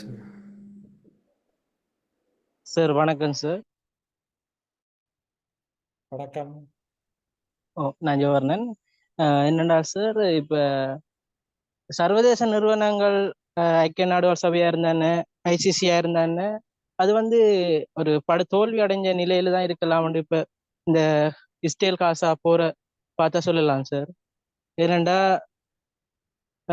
இப்ப மற்ற நாடுகள்ல என்ன செஞ்சாலும் அமெரிக்கா தன் நிலைப்பாட்டை காட்டாம இருக்கிறதால அது அங்க இனப்படுகொலை நடந்ததுக்குரிய அந்த ஏற்க மறுக்கினம். அப்ப இத என்ன சொல்றது, அந்த பாலஸ்தீனத்துக்குரிய ஒரு சார்பா அந்த இது இன இன இன அழிப்பு நடக்குதுன்னு எல்லாருக்குமே தெரியுது. அது சிறுவர்களா இருந்தாலும் சரி, பெண்களா இருந்தாலும் சரி, அங்க ஹாஸ்பிட்டலா இருந்தாலும் சரி, அங்க இன அழிப்பு நடக்கிறது எல்லா உலக நாடுகளும் ஏற்றுக்கொண்டாலும் அது அமெரிக்கா மௌனமிச்சு இருக்கேக்குள்ள அது பேசா பொருளாதான் சார் இருக்கு. அப்ப இந்த சர்வதேச நிறுவனங்கள் இயலாமையைத்தான் நாங்களால பார்க்கக்கூடியதா இருக்கு. இது பற்றி உங்களோட கருத்து சார்? நீங்க சொல்ற இந்த கேள்விக்கு நாங்கள் 3 விஷயங்களை கருத்துல கொள்ளலாம். எங்களுடைய வரலாற்றை வச்சுக்கொண்டே கருத்துல கொள்ளலாம். அதுக்கு முதல் இந்த 2 விஷயங்களையும் பார்ப்போம். உண்மையிலேயே அமெரிக்கா இந்த இனப்படுகொலைக்கு அல்லது இனப்படுகொலை சார்ந்து அமெரிக்கா தன்னுடைய ஆதிக்கத்தை செலுத்தி கொண்டிருக்கின்றது. அல்லது இந்த சர்வதேச நிறுவனங்கள், பன்னாட்டு நிறுவனங்களின் மீது அமெரிக்க கூட்டு என்பது வலுவை கொண்டிருக்கின்றது என்பது உண்மைதான். அதை நாங்கள் ஏற்றுக்கொள்ளத்தான் வேண்டும். ஆனால் அதையும் தாண்டி எப்படி கொண்டு போறது என்று பார்க்கக்குள்ளதான் இந்த 2 மிக முக்கியமான விடயங்களும். ஒன்று, அமெரிக்க காங்கிரஸ் ஒரு தீர்மானத்தை நிறைவேற்றி இருக்கின்றது.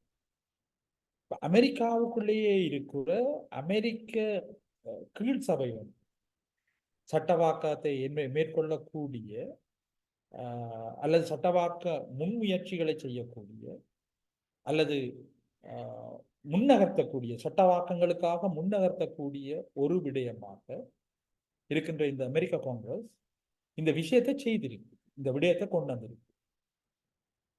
அப்ப இந்த விடயத்தை நாங்கள் அடுத்த கட்டம் நோக்கி நகர்த்துறது இன்றைக்குள்ள நாங்கள் நகர்த்தும் பொழுது நலன்கள் என்ற அடிப்படையில் எங்கேயாவது ஒரு உடன்பாடு வருமாக இருந்தால் அந்த நலன்கள் சார்ந்து தீர்மானம் எங்கட பக்கம் மாறும். அந்த நலன் சார்ந்து ஒரு தீர்மானம் பெறும். இப்ப அமெரிக்கா ஒரு நெருக்கடியிலேயே சந்திக்கிறதுன்றதை நாங்கள் எல்லாருமே பார்க்கிறோம். ஏன்னா அமெரிக்கா நிப்பாட்ட சொன்ன பிறகும் காசாவில் சண்டை நடந்து கொண்டு இருக்கு. அமெரிக்கா அப்படி என்ற ஒரு நெருக்கடியிலேயே சந்திக்கிறதா என்ற கேள்விக்கு உள்ளக ரீதியாக வெளியக ரீதியாக எல்லாம் பல்வேறு விடயங்களை கருத்தில் கொண்டு வந்தால் அதை கையாளக்கூடிய அந்த அந்த தாங்கள் சொல்லியும் அந்த தாக்குதல் தொடர்ந்து நடக்குதுன்றத எப்படி அமெரிக்கா கையாளுது என்று பார்த்தீங்க என்றால் நேரடியாகவும் மறைமுகமாகவும் 3வது கட்டங்களினூடாகவும் அந்த விஷயத்தை கையாளும். இப்படி உலகம் கையாள தொடங்குகின்ற வேளைகள்ல ஒரு ஒழுங்குமுறைக்கு உலகம் திரும்புமாக இருந்தால் அந்த சந்தர்ப்பத்தில் எங்களுடைய முயற்சி எங்களுக்கு ஒரு விடுதலையை பெற்றுத்தரக்கூடிய வாய்ப்பை கொண்டிருக்கும். அதுக்கு ஒரு நல்ல உதாரணம் ஒன்று இருக்கு. இது முதலாவது வழியை தான் நான் உங்களுக்கு சொல்றேன். இந்தியாவும் சைனாவும் ஒப்பீட்டளவில் இரண்டும் எதிர் நாடுகளாகத்தான் இருக்கின்றன. ஆனா அந்த ரெண்டு எதிர் நாடுகளும் ஈழத்தமிழர்களின் போராட்ட ஆற்றலை அளிக்கணும் என்றோ உண்டாகிறது. அவை மட்டுமில்லை, இந்தியாவின் மிக பரம எதிரியாக கொள்ளப்படுகின்ற பாகிஸ்தான் இந்த லைனுக்குள்ள வருது. அமெரிக்காவும் ரஷ்யாவும் இந்த லைனுக்குள்ள வருது. ஒன்றாக ஈழத்தமிழர்களுடைய வலுவை அளிக்கணும். அப்படி பார்த்தீங்க என்றால் உலக நாடுகள் எல்லாமே நலன்கள் சார்ந்துதான் அந்த லைன் எடுக்குது, அந்த ஒழுங்குக்கு வருகிறது. நாங்கள் எங்களுடைய பிரச்சனை முன்னேற்றி கொண்டு போய்க்குள்ள, அமைப்புகளூடாக முன்னேற்றி கொண்டு போய்க்குள்ள உலகத்தில் ஏற்படுகின்ற ஏதாவது ஒரு சாதகமான மாற்றம் எங்களுக்கு அந்த வாய்ப்பை கொண்டு வந்து தரும். இது முதலாவது விஷயம். இரண்டாவது விஷயம், சிறிய நாடுகள் எதுவுமே இந்த ஏகாதிபத்திய போட்டிகளுக்குள்ள சம்பந்தப்படாத நாடுகள். நல்ல ஒரு உதாரணம் சொல்லலாம் உங்களுக்கு, எத்தியோப்பியாவை சொல்லலாம். எத்தியோப்பியா இந்த ஏகாதிபத்திய போட்டிகளுக்குள்ள உடன்படாத நாடு. அப்ப அந்த நாடுகள், அவ்வாறான நாடுகள் நோக்கி நாங்கள் நகர்றது, அவர்கள் அந்த தீர்மானத்தை முன்னகர்த்துறது. முதல்ல அந்த தீர்மானம் வரைக்குள்ள அமெரிக்கா காங்கிரஸ்ல மேற்கொள்ளப்பட்டிருக்கின்ற அந்த தீர்மானம் இந்த தீர்மானமும் சேர்ந்து வலுக்கொண்டதாக இருக்கும். மூன்றாவது விஷயம், மன்னிப்பு சபையின் செயலாளரை அதை ஒத்துக்கொண்டிருக்கார். அதாவது முள்ளிவாய்க்கால் முற்றத்திலேயே ஒத்துக்கொள்றார். இங்க இனப்படுகொலை தான் நடந்தது. ஆகவே அந்த அமைப்பு தானாகவே ஒரு முறைப்பாட்டை செய்ய முடியும். இந்த வாய்ப்புகள் இருக்குது. ஆனால் அதுக்கான தீர்வு எவ்வளவு காலத்துல வரும் என்றது உண்மையிலேயே வரையறுப்பு இல்லை, வரையறுக்க முடியாது. நீங்கள் காசாட பிரச்சனைய, பலஸ்டைன் பிரச்சனைய ஐசிசியில வாசிச்சீங்கள் என்றால், அது ஆரம்பிக்கப்பட்ட இன்றைக்கு 15 வருடங்களுக்கு முதலே இந்த விஷயம் ஆரம்பிக்கப்பட்டது. இப்ப வரைக்கும் நடந்து கொண்டே இருக்குது. ஆனால் அந்த முயற்சி நடந்து கொண்டே இருக்கிறது. மெல்ல மெல்ல மெல்ல மெல்ல அது நகர்வுக்கு வருது. வலு தான் தீர்மானிக்கின்ற காரணியாக இருக்கின்றது. நாலாவது விஷயம், ஒரு மேண்டேட் சம்பந்தமானது. அந்த விஷயத்தை இந்த இடத்துல கதைக்கிறதுக்கு பொருத்தமானது எனக்கு தெரியல என்றாலும் நான் சொல்லிட்டு போக வேண்டிய ஒரு தேவை ஒன்று இருக்குதான். ஒரு மேண்டேட், அதாவது ஈழத்தமிழர்கள் அவ்வளவு பேரும் ஒன்றிணைந்து இனப்படுகொலை தான் இங்கு நடந்தது என்பதை வெளிப்படுத்துவதற்கு ஒரு வாய்ப்பை உருவாக்குறது. அது எப்படி அது நடந்திருக்கு? எங்களுடைய வரலாற்றை எடுத்து பாருங்க. அமெரிக்க காங்கிரஸ் தீர்மானத்துல அந்த விஷயமும் இருக்கு.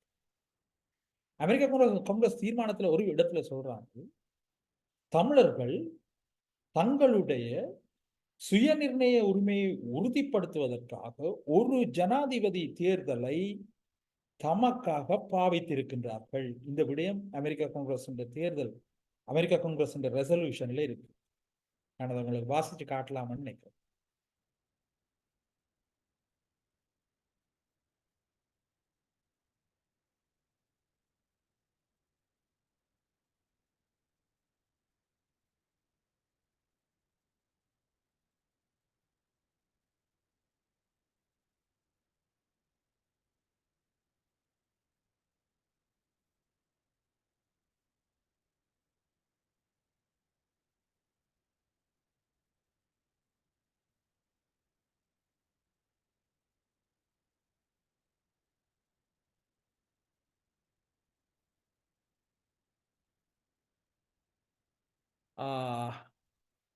Whereas all major Tamil political parties united under the Tamil United Liberation Front (TULF) and adopted the Vatukotai Resolution on May 14, 1976, asserting the right to self-determination of the Tamil nation and calling for the restoration and reconstitution of an independent, free, sovereign, secular Tamil Eelam as the solution to the Tamils, and in the subsequent election, which the Tamils treated as a model referendum.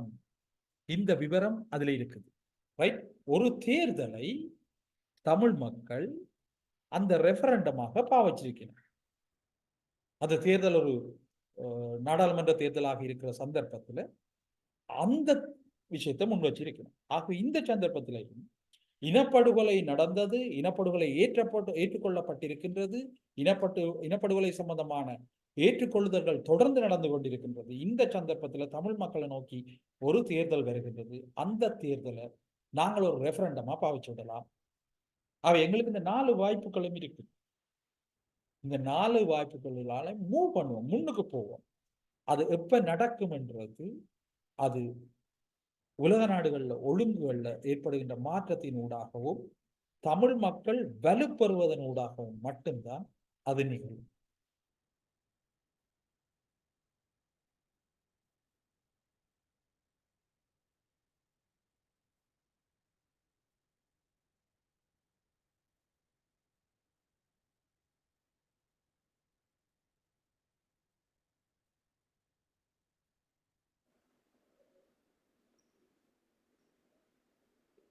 சோமபாலன் கையெழுத்திருந்தீங்க.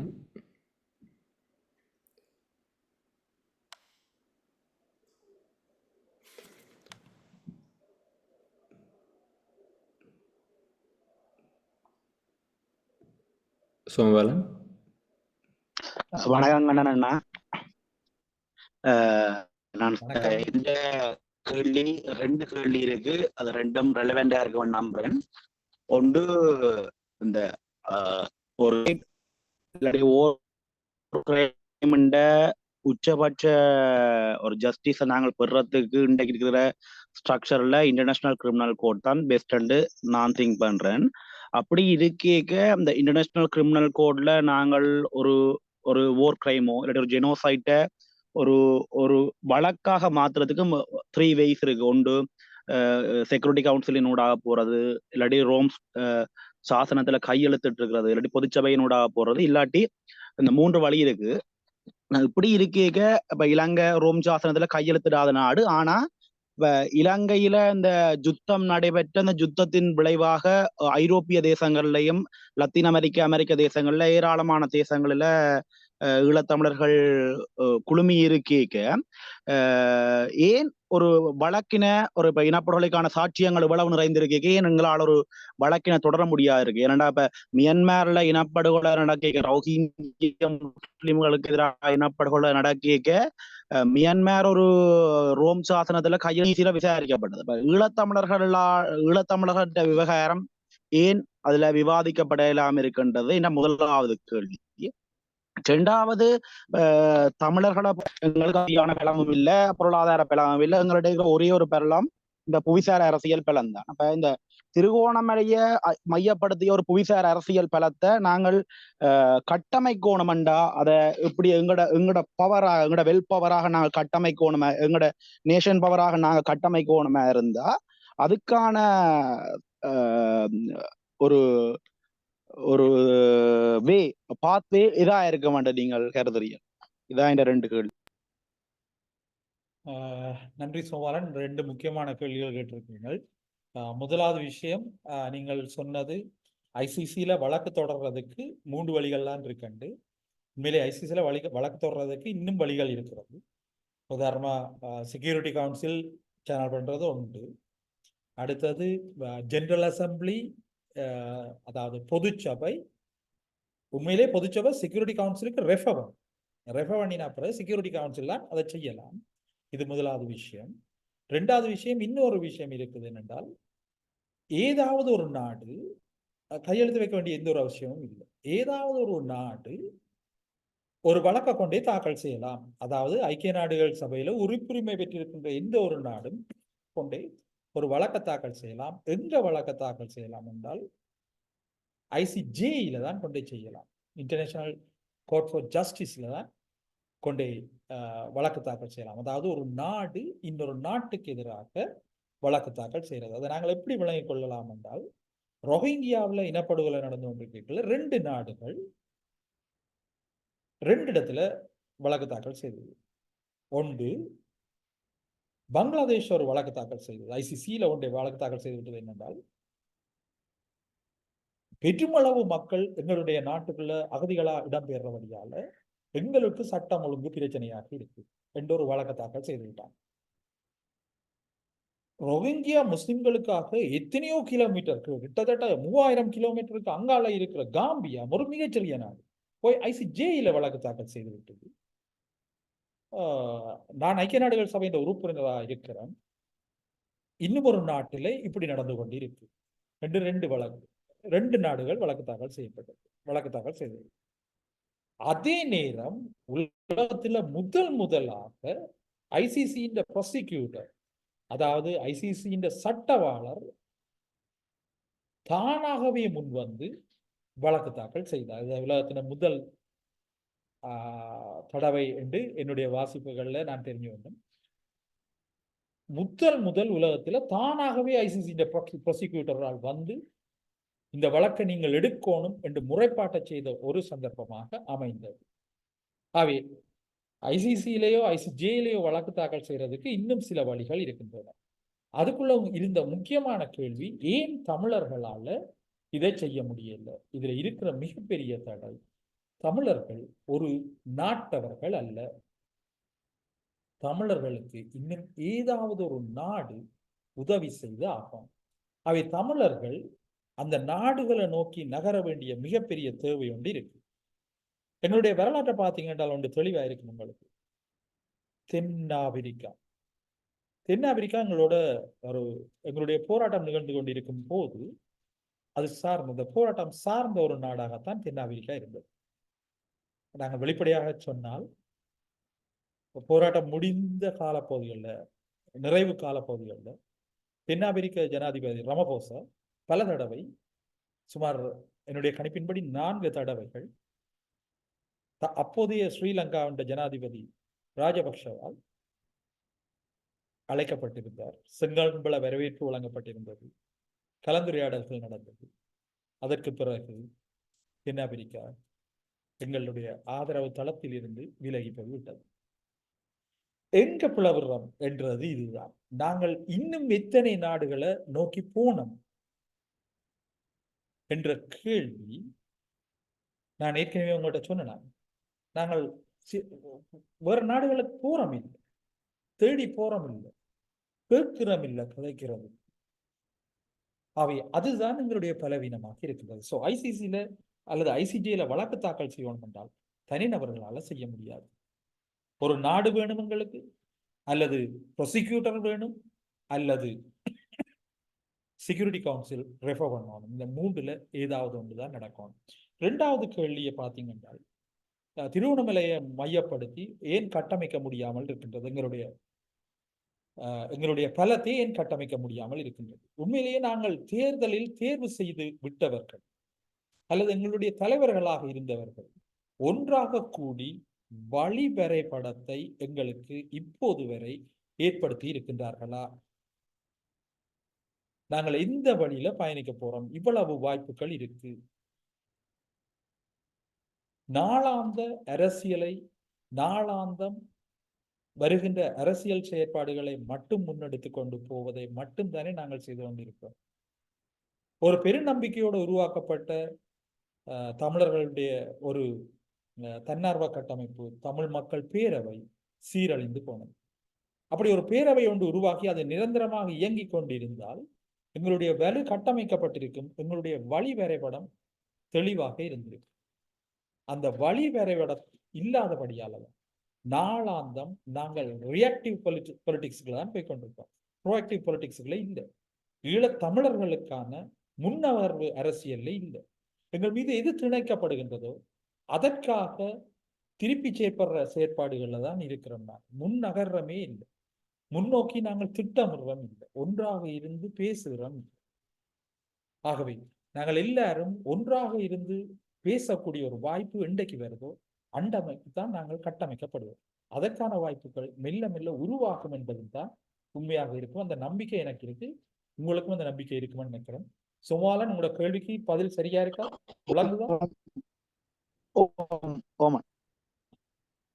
நன்றி. நன்றி. நன்றி சோமபாலன். தண்டாயுதபாணி கான்ட்ரேஸ் பண்ணிக்கிறீங்க. தண்டாயுதபாணி.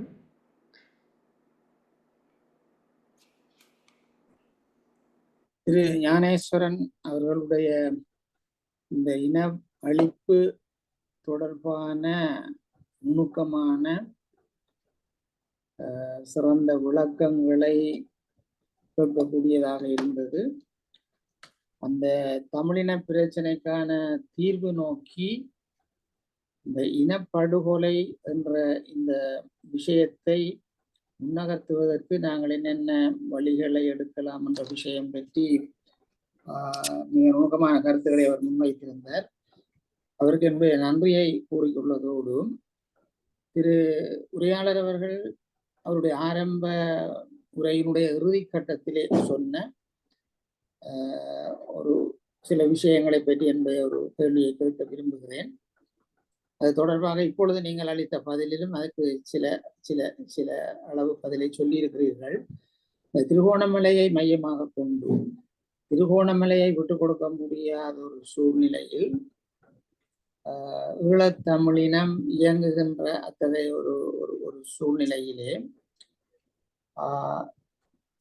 உங்களுடைய 22ஆம் ஆண்டிலே ஒரு ஒரு சமதரப்பாக தமிழீழ விடுதலை புலிகளும் இலங்கை அரசாங்கமும் வந்து ஒரு பேச்சுவார்த்தைக்கு உடன்பட்டு அந்த சூழ்நிலையில் பொழுது அந்த இரு தரப்பு என்ற அந்த நிலைமையை குழப்பிய வல்லாதிக்க சக்திகளை பற்றியும் சொல்லியிருந்தீர்கள். இப்பொழுது அதே அந்த வல்லாதிக்க நாடுகளிடம்தான் எங்களுடைய பிரச்சனைக்கான தீர்வுக்காக நாங்கள் போக வேண்டிய ஒரு துப்பாக்கிய நிலையையும் பற்றி சொல்லியிருந்தீர்கள். ஆகவே சில நாடுகளை நாங்கள் தேடி போக வேண்டும், தேடியாக வேண்டும் என்ற ஒரு நிர்பந்தம் எங்களுக்கு இருக்கிறது.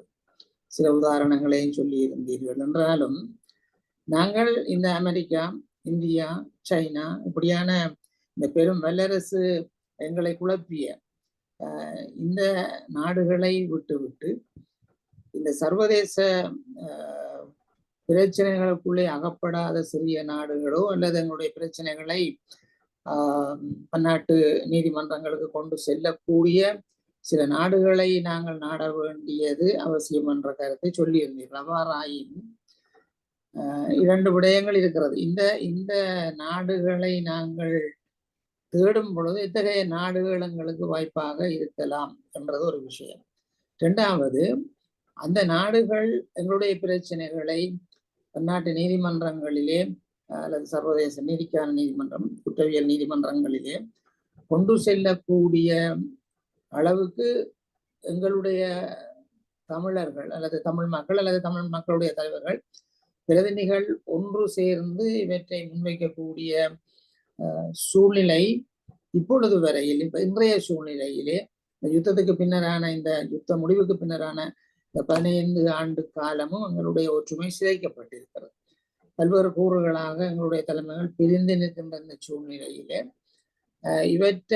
இவற்றிலிருந்து விடுபடுவது என்பது எல்லோரும் ஒன்றாக வேண்டும் என்பது, அல்லது எந்த வழியிலே எங்களுடைய பிரச்சனையை நாங்கள் முன்வைக்க முடியும் என்பது ஒன்றும், அப்படி முன்வைக்கக்கூடிய சூழ்நிலையிலே நாங்கள் அணுகக்கூடிய நாடுகள் எதுவாக இருக்கலாம் என்பதுதான் என்னுடைய கேள்வி.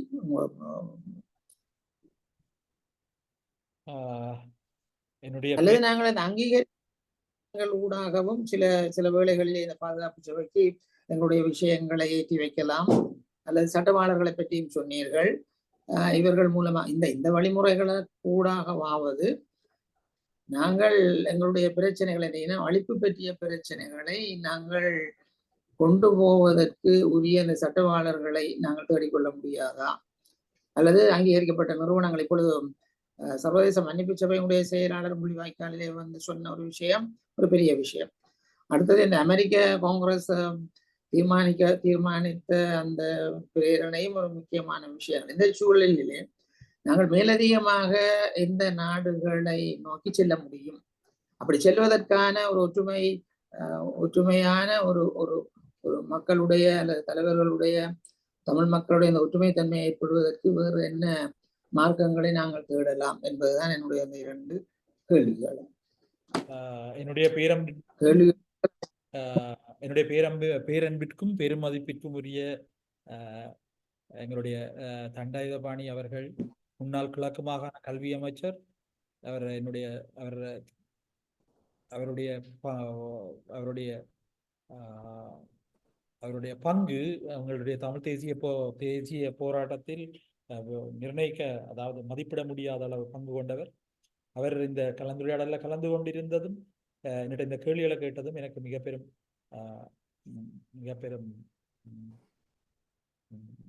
மகிழ்ச்சியை தந்திருக்குது.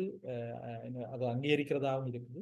அதனிடம் நீங்கள் கேட்ட 2 கேள்விகளையும் இருக்கிற விடயங்கள் என்னென்றால், முதலாவது நாங்கள் இப்போ எங்களுக்கு கிடைக்கக்கூடிய வாய்ப்புகளை எப்படி பயன்படுத்தலாம் என்றால், முதலாவது ஒரு நிறுவனம் தயாராகிட்டது. அதாவது பன்னாட்டு மன்னிப்பு சபையின் செயலாளர் தன்னுடைய கருத்தை இந்த இடத்துல சொல்லிட்டே போயிருக்கார்.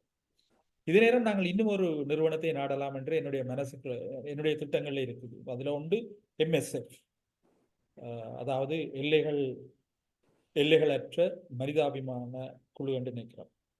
MSF ஏன் MSF நான் இதுல ரெஃபர் பண்றேன்னா, அதுல 2 காரணங்கள் இருக்கு. ஒன்று, MSF 17 பணியாளர்கள் திருவோணமலையில் கொல்லப்பட்டார்கள். அது ஒரு காரணம். இரண்டாவது, ருவாண்டாவில் இனப்படுகொலை தான் நிகழ்கின்றது.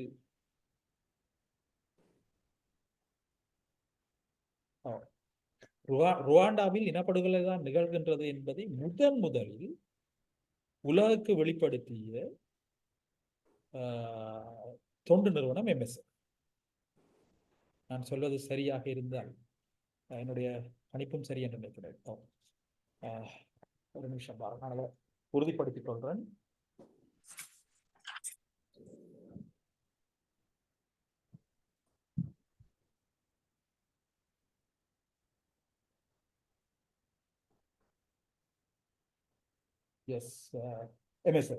MSF தான் உண்மையிலேயே முதல் ருவாண்டாவில் இனப்படுகொலை நிகழ்ந்தது என்பதை வெளிப்படுத்திய ஒரு நிறுவனம்.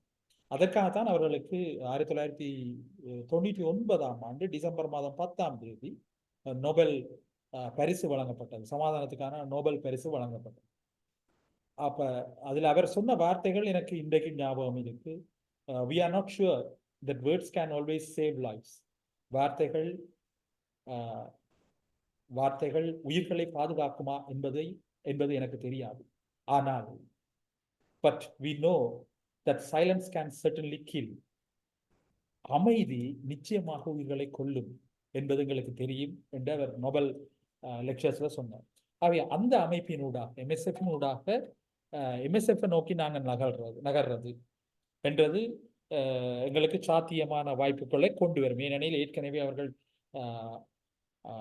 இந்த இனப்படுகொலை சம்பந்தமாக தெளிவுள்ளவர்களாக இருக்கின்றார்கள். அவர்கள் இன்னும் ஒரு அமைப்பாக இருக்கும். இப்படி நாங்கள் ஒவ்வொரு அமைப்புகளாக தேடிக்கொண்டு போகலாம். அங்கீகரிக்கப்பட்ட அமைப்புகள் அந்த முறைப்பாட்டை செய்யலாம். ஆனால் அந்த முறைப்பாட்டை செய்வதற்கு முயற்சிக்க வேண்டியவர்கள் நாங்களாகத்தான் இருக்கின்றோம். இப்பொழுதுதான் எங்களிடையே இனப்படுகொலை, இன அழிப்பு என்ற வார்த்தை பிரயோகம் மிக வலுக்கொண்டதாக சட்ட ரீதியான பின்புலங்களுடன் முன்னெடுக்கப்படுகின்றது. ஆகவே இந்த எழுச்சி மிக சரியான ஒரு திசை நோக்கி நகர்த்தப்பட வேண்டும். அதே மாதிரி நீங்கள் கேட்ட நாடுகள் என்ற அடிப்படையில் சில நாடுகளை நாங்கள் அடையாளப்படுத்த வேண்டிய தேவைகளும் எங்களுக்கு இருக்கின்றது. உதாரணமாக எங்களுடைய பயணத்தில் அந்த நாட்டின் பெயர் அடிக்கடி பாவிக்கப்பட்டிருக்கின்றது. எரித்திரியா ஒரு எங்கள் மீது ஆதரவு கொண்ட ஒரு நாடாக இருந்தது ஒரு காலத்தில். அதனுடைய தற்போதைய நிலைப்பாட்டை அறிந்து கொள்வது, அந்த நாட்டை நோக்கி நகர்வது என்றது.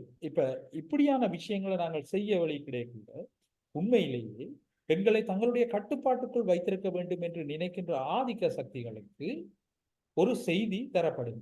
அதாவது அவர்கள் முன்னோக்கி நகர்கின்றார்கள், அவர்கள் அடுத்த கட்டத்தை நோக்கி நகர முயற்சிக்கின்றார்கள். ஆகவே நாங்கள் எதையாவது ஒன்றை செய்யத்தான் வேண்டும். நாங்கள் திருப்பி கேட்கிறோம், 13+ எத்தாங்கோ, 13++ எத்தாங்கோ எல்லாம் எங்களுடைய ஆக்கள் எல்லாருமே எழுதி கேட்கினோம். அதற்கு எந்த ஒன்றுமே வருதில்லை. 13 கூடாது என்றதுதான் உண்மை. அப்படி இருந்தும் நாங்கள் கேட்கிறோம், அதுகளுக்கெல்லாம் ஒன்றுமே வருதில்லை. ஆனால் நாங்கள் திருப்பி எங்களுடைய ஆக்கள் கொஞ்சம் பேர் அதுக்கு எழுதி கொண்டே இருக்கிறோம். அதை எதிர்த்து போராடுவர்களாக நாங்கள் இருக்கிறோம். 13 எங்களுடைய தீர்வே இல்லையும். ஆனால் அவர்களையும் தாண்டி, அந்த ஆதிக்க சக்திகளையும் தாண்டி, அவர்களுடைய கைகளையும் தாண்டி நாங்கள் முன்னேற வேண்டியவர்களாக இருக்கிற புதிய நாடுகளோட தந்திரோபாய கலந்துரையாடல்களை மேற்கொள்வதனூடாக, புதிய அமைப்புகளோட தந்திரோபாய கலந்துரையாடல்களை மேற்கொள்வதனூடாக எங்களுடைய முயற்சி வெற்றியை நோக்கி நகரும். இரண்டாவது விஷயம் நீங்கள் கேட்டீங்கள், அதை எப்படி நாங்கள் ஒற்றுமைப்பட்ட ஒரு வழியை செய்யலாம். நாங்கள் துண்டு துண்டாக உடைந்து போயிருக்கின்றோம், அதுல எந்த மாற்றமும் இல்லை. ஆனால் ஒரு பொது கொள்கையை முன்னிறுத்தி ஒரு பொது வழிவரைபடத்தை உருவாக்கி அதை சார்ந்து உரியவர்களை பேச அழைப்பதன் ஊடாக நாங்கள் ஏதாவது ஒரு முன்முயற்சியை மேற்கொள்ள முடியும் என்பது என்னுடைய ஒரு வேணவாக இருக்கின்றது என்பதுதான் உண்மை. உதாரணமாக, உலகை நோக்கி இனப்படுகொலை இந்த 15 ஆண்டுகளின் பின் உலகை நோக்கி ஈழத்தமிழினத்தை முன்னகர்த்துதல் என்ற தலைப்பில் நாங்கள் எல்லாரும் ஒன்றுபடுவோம் என்ற அந்த விஷயத்தை நாங்கள் முன்னுக்கு கொண்டு ஒரு ஸ்லோகமாக தாங்கி அதை முன்னகர்த்துவோமாக இருந்தால் அதுல எங்களுக்கு வாய்ப்புகள் இருக்குது. அனைவரும் ஒன்றுபட வேண்டிய தேவை இருக்கு. ஏனென்றால் இது தனி மனித அரசியல், வாக்கு அரசியல், தேர்தலுக்கான அரசியல் என்ற விடயங்களை தாண்டி இருக்கும் என்று எனக்கு ஒரு நம்பிக்கை இருக்கு.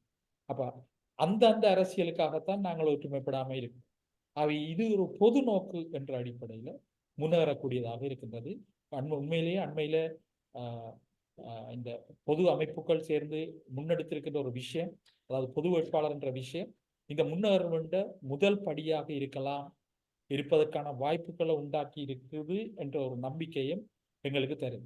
ஆகவே சார், நாங்கள் உண்மையிலே செய்யக்கூடிய விஷயம் ஒரு வழிவரைபடத்தை உருவாக்கி உடனடியாக மிக குறுகிய காலகட்டத்துக்குள்ள ஒரு வழிவரைபடத்தை உருவாக்கி அதை உரிய தரப்புகளுக்கு பகிர்ந்து அவரோட பேசுவதற்காக ஒன்றாக இணைக்கிறது மிக முக்கியமான ஒரு முயற்சியாக இருக்கும். அதை செய்ய வேண்டும் என்பதுதான் என்னுடைய சிந்தனையாகவும் முன்மொழிவாகவும் இருக்கின்றது.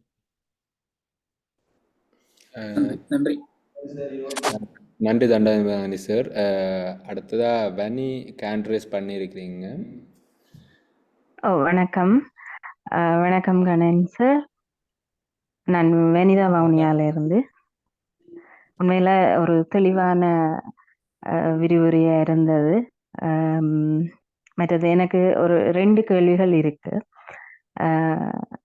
இந்த கால நீடிப்பு என்றது, இப்ப நாங்கள் 15 வருஷத்தை கடந்துட்டோம். இந்த காலம் இன்னும் நீட்டிக்கொண்டே போறது என்றது எவ்வாறானதொரு தாக்கத்தை எங்களுடைய இன விடுதலை சார்ந்து எவ்வாறான ஒரு தாக்கத்தை அது ஏற்படுத்தும்? இந்த கால நீடிப்புன்றது நாங்கள் இன்னும் தயாராகவில்லை என்றது, இன்னும் வழிகளை கண்டுபிடிக்க தயாராக இல்லை. 15 வருஷம் கடந்து. ஆகவே இந்த கால நீடிப்பு இன்னும் எவ்வளவு காலம் போதோ தெரியல. அப்ப இந்த கால நீடிப்புன்றது எங்களுக்கு எவ்வாறான தாக்கத்தை செலுத்தும்? அடுத்த கேள்வி, இது ஒரு பொதுவான தெளிவுக்காக நான் கேட்கிறேன். இன அழிப்பு என்று இந்த உலகம் ஏற்றுக்கொள்ள வேணும் என்று நாங்கள் இப்ப அதை பிரயோகிக்க தொடங்கி இருக்கிறோம். நாங்களும் இப்பதான் நாங்களே தொடங்கி இருக்கிறோம் என்றது. இந்த இன அழிப்பு என்று ஏற்றுக்கொள்ளுதல் எவ்வாறு எங்களுடைய இன விடுதலைக்கா வழிவகுக்கும்? இது ஒரு பொதுவான தெளிவுக்காக நீங்கள் கூறினா நல்லா இருக்கும். நன்றி. நன்றி வனிதா. முதலாவது விஷயம், இந்த கால நீடிப்பு சம்பந்தமாக கேட்டிருந்தீங்க. உண்மையிலேயே நான் எங்களுடைய தேசிய தலைவரை தத்துவார்த்த ரீதியாக வியாக்கியானம் செய்பவன். அப்ப இந்த கால நீடிப்பு என்றத அவருடைய ஒரு பதில இருந்துதான் நான் அதுக்கு முழுக்கும் பதில சொல்லலாம் என்று நினைக்கிறேன். உண்மையிலேயே 15 வருடங்களுக்கு பிறகு ஈழத்தமிழ் மக்கள் தங்கள் மீது நிகழ்த்தப்பட்டது இனப்படுகொலை தான் என்பதை மெல்ல மெல்ல ஏற்றுக்கொள்ள தொடங்கி இருக்கின்றார்கள் என்பது மிக முக்கியமானது. அவர்கள் ஏற்றுக்கொள்ள தொடங்கி இருக்கின்றார்கள் எப்பொழுது என்றால், அவருடைய அரசியல் தலைமை அது இனப்படுகொலை இல்லை என்று சொல்லி ஒரு காலத்தை கடத்திய பின் அவர்களாக தேடி படித்து அதை ஏற்றுக்கொள்ள தொடங்கி இருக்கின்றார்கள். இது ஒரு மிக நீண்ட கால பகுதிதான் என்றாலும் அதை இப்பொழுது மக்கள், நீங்கள் எல்லாருமே இனப்படுகொலை என்ற வார்த்தையை, இன அழிப்பு என்ற வார்த்தையை பிரயோகத்தில் கொண்டு வருகின்றோம். அதன் மீது கேள்வி எழுப்புபவர்களுக்கு நாங்கள் தொழில்நுட்ப ரீதியாகவும் சட்ட ரீதியாகவும் பதில் சொல்லக்கூடிய வலு கொண்டவர்களாக மாறி இருக்கின்றோம். இப்பொழுது எங்களுடைய தேசிய தலைவரின் தத்துவார்த்த பதிலை நான் இந்த இடத்துல சொல்லலாம். அனிதா பிரதாப் ஒரு கேள்வி கேட்கிறார். எப்பொழுது உங்களுடைய வேட்கை நிறைவு பெறும்? எப்பொழுது உங்களுடைய தாயகம் உங்களுடைய கைகளில் கிடைக்கும்? அவர் அதுக்கு சிறந்த பதில் ஒன்றை சொல்லியிருந்தார். அதுதான் எங்களுடைய பாடம். என்னுடைய காலத்தில் நான் செய்ய வேண்டியதை செய்துட்டு போறேன். இந்த வேட்கை நிறைவு பெறுவதற்கு ஒருபோதும் காலத்தையோ வழியையோ, அவர் மிகச் சிறப்பான ஒரு வார்த்தையை சொல்லியிருந்தார், வழியையோ நிலையாக சொல்லிவிட்டு போக முடியாது. ஆனால் என்னுடைய காலத்தில் என் மீது சுமத்தப்பட்ட கடமையை நான் செய்துவிட்டு போகிறேன். ஆகவே இந்த நம்பிக்கை ஒன்றுதான் ஈழத்தமிழ் மக்கள் மீது என்றென்றைக்கும் பிரவாகிக்கப்பட வேண்டும். எங்களுடைய வேணவா, எங்களுடைய வேட்கை இவ்வளவு காலத்தில் நிறைவுறும், இந்த வழியால் தான் நிறைவுறும் என்பதை ஒருபோதும் நாங்கள் வரையறுத்து சொல்ல முடியாது. இதற்கு மிக சிறப்பான ஒரு பதிலை நான் இந்த இடத்தில் சொல்லலாம். எனக்கு நாடாளுமன்ற உறுப்பினரும் தமிழ் தேசிய மக்கள் முன்னணியின் தலைவருமான கஜேந்திரகுமார் பொன்னம்பலம் அவர்கள் சொன்ன ஒரு விடயம். ஒரு சந்தர்ப்பத்தில் கொசோவாவின் போராட்ட தளபதியோட விடுதலை அடைந்த கொசோவாவில் ஒரு சந்திப்பு அல்லது ஒரு கலந்துரையாடல், அந்த தளபதியோட ஒரு கலந்துரையாடல் செய்து கொண்டிருக்கும் பொழுது அந்த தளபதி சொன்ன ஒரு விஷயம், போராட்டத்திற்கு, அதாவது கொசோவா விடுதலைக்காக போராட்டங்களுக்கு ஆயுதங்களை வழங்கி கொண்டிருந்த அமெரிக்கா மிக தெளிவாக அந்த தளபதிக்கு சொல்லி இருக்கின்றது. அதாவது எந்த ஒரு சந்தர்ப்பத்திலும் உங்களுடைய நாட்டை தனி நாடாக நாங்கள் அங்கீகரிக்க மாட்டோம், ஆனால் நீங்கள் போராடுங்கள், எங்களுடைய தேவை இருக்கின்றது, எங்களுடைய தேவைக்காக நீங்கள் போராடத்தான், உங்களுக்கு ஆயுதங்கள் அவ்வளத்தையும் நாங்கள் தாரோம். என்றைக்கு ரஷ்யா கிரீமியாவை தன்னுடைய கட்டுப்பாட்டுக்களை கொண்டிருந்தோ அன்றைக்கு அமெரிக்காவுக்கு கொசோவான்ற ஒரு நாடு தேவையாக இருக்கின்றது. ஆகவே அந்த விடுதலைக்காக போராடி கொண்டிருக்கின்ற தளபதிக்கே தெரியாமல் கொசோவா விடுதலை அடைந்ததாக அந்த தளபதி அல்லது கொசோவா நாட்டை சேர்ந்தவர்கள், கொசோவா நாட்டின் பிரதிநிதிகள் கஜேந்திரகுமாருக்கு சொன்னதாக கஜேந்திரகுமார் எனக்கு சொல்லியிருந்தார். ஆகவே இதுதான் அந்த நம்பிக்கை, இதுதான் அந்த கால நீடிப்பு. உலகில் ஒரு நாடு உருவாகுவது என்பது அவ்வளவு இலகுவான ஒரு விடயம் அல்ல. இஸ்ரேலின் உருவாக்கத்திற்கு பின்னால் இருக்கின்ற வருடங்களை கணிப்பிட்டு பார்த்தீர்கள் என்றால் சுமார் 400 வருடங்கள். மிக அண்மையில் போராட்டத்தினூடாக விடுதலையான தென் சூடான், சவுத் சூடான் சுமார் 135 வருடங்கள் தன்னுடைய விடுதலைக்காக போராடி இருக்கின்றது. இந்த சந்தர்ப்பத்தில் எங்களுடைய தேசிய தலைவரை தத்துவார்த்தப்படுத்தினீர்கள் என்றால் இந்த காலப்பகுதியில் நாங்கள் செய்ய வேண்டிய வேலைகளை செய்துவிட்டு போவோம். விடுதலை என்பது நிச்சயமாக என்றைக்காவது கிடைக்கும். அதற்கு எந்த கால வரையறையும் சொல்ல முடியாது. ஆகவே கால நீடிப்பு என்பதை நீங்கள் உண்மையிலேயே அந்த கவலைக்குரிய விடயம். நாங்கள் இந்த இனப்படுகொலை என்பதை அடுத்த 3 ஆண்டுகளுக்குள் பேச தொடங்கி இருக்க வேண்டும். அதற்கு ஏகாதிபத்தியம் எங்களை அனுமதிக்கவில்லை.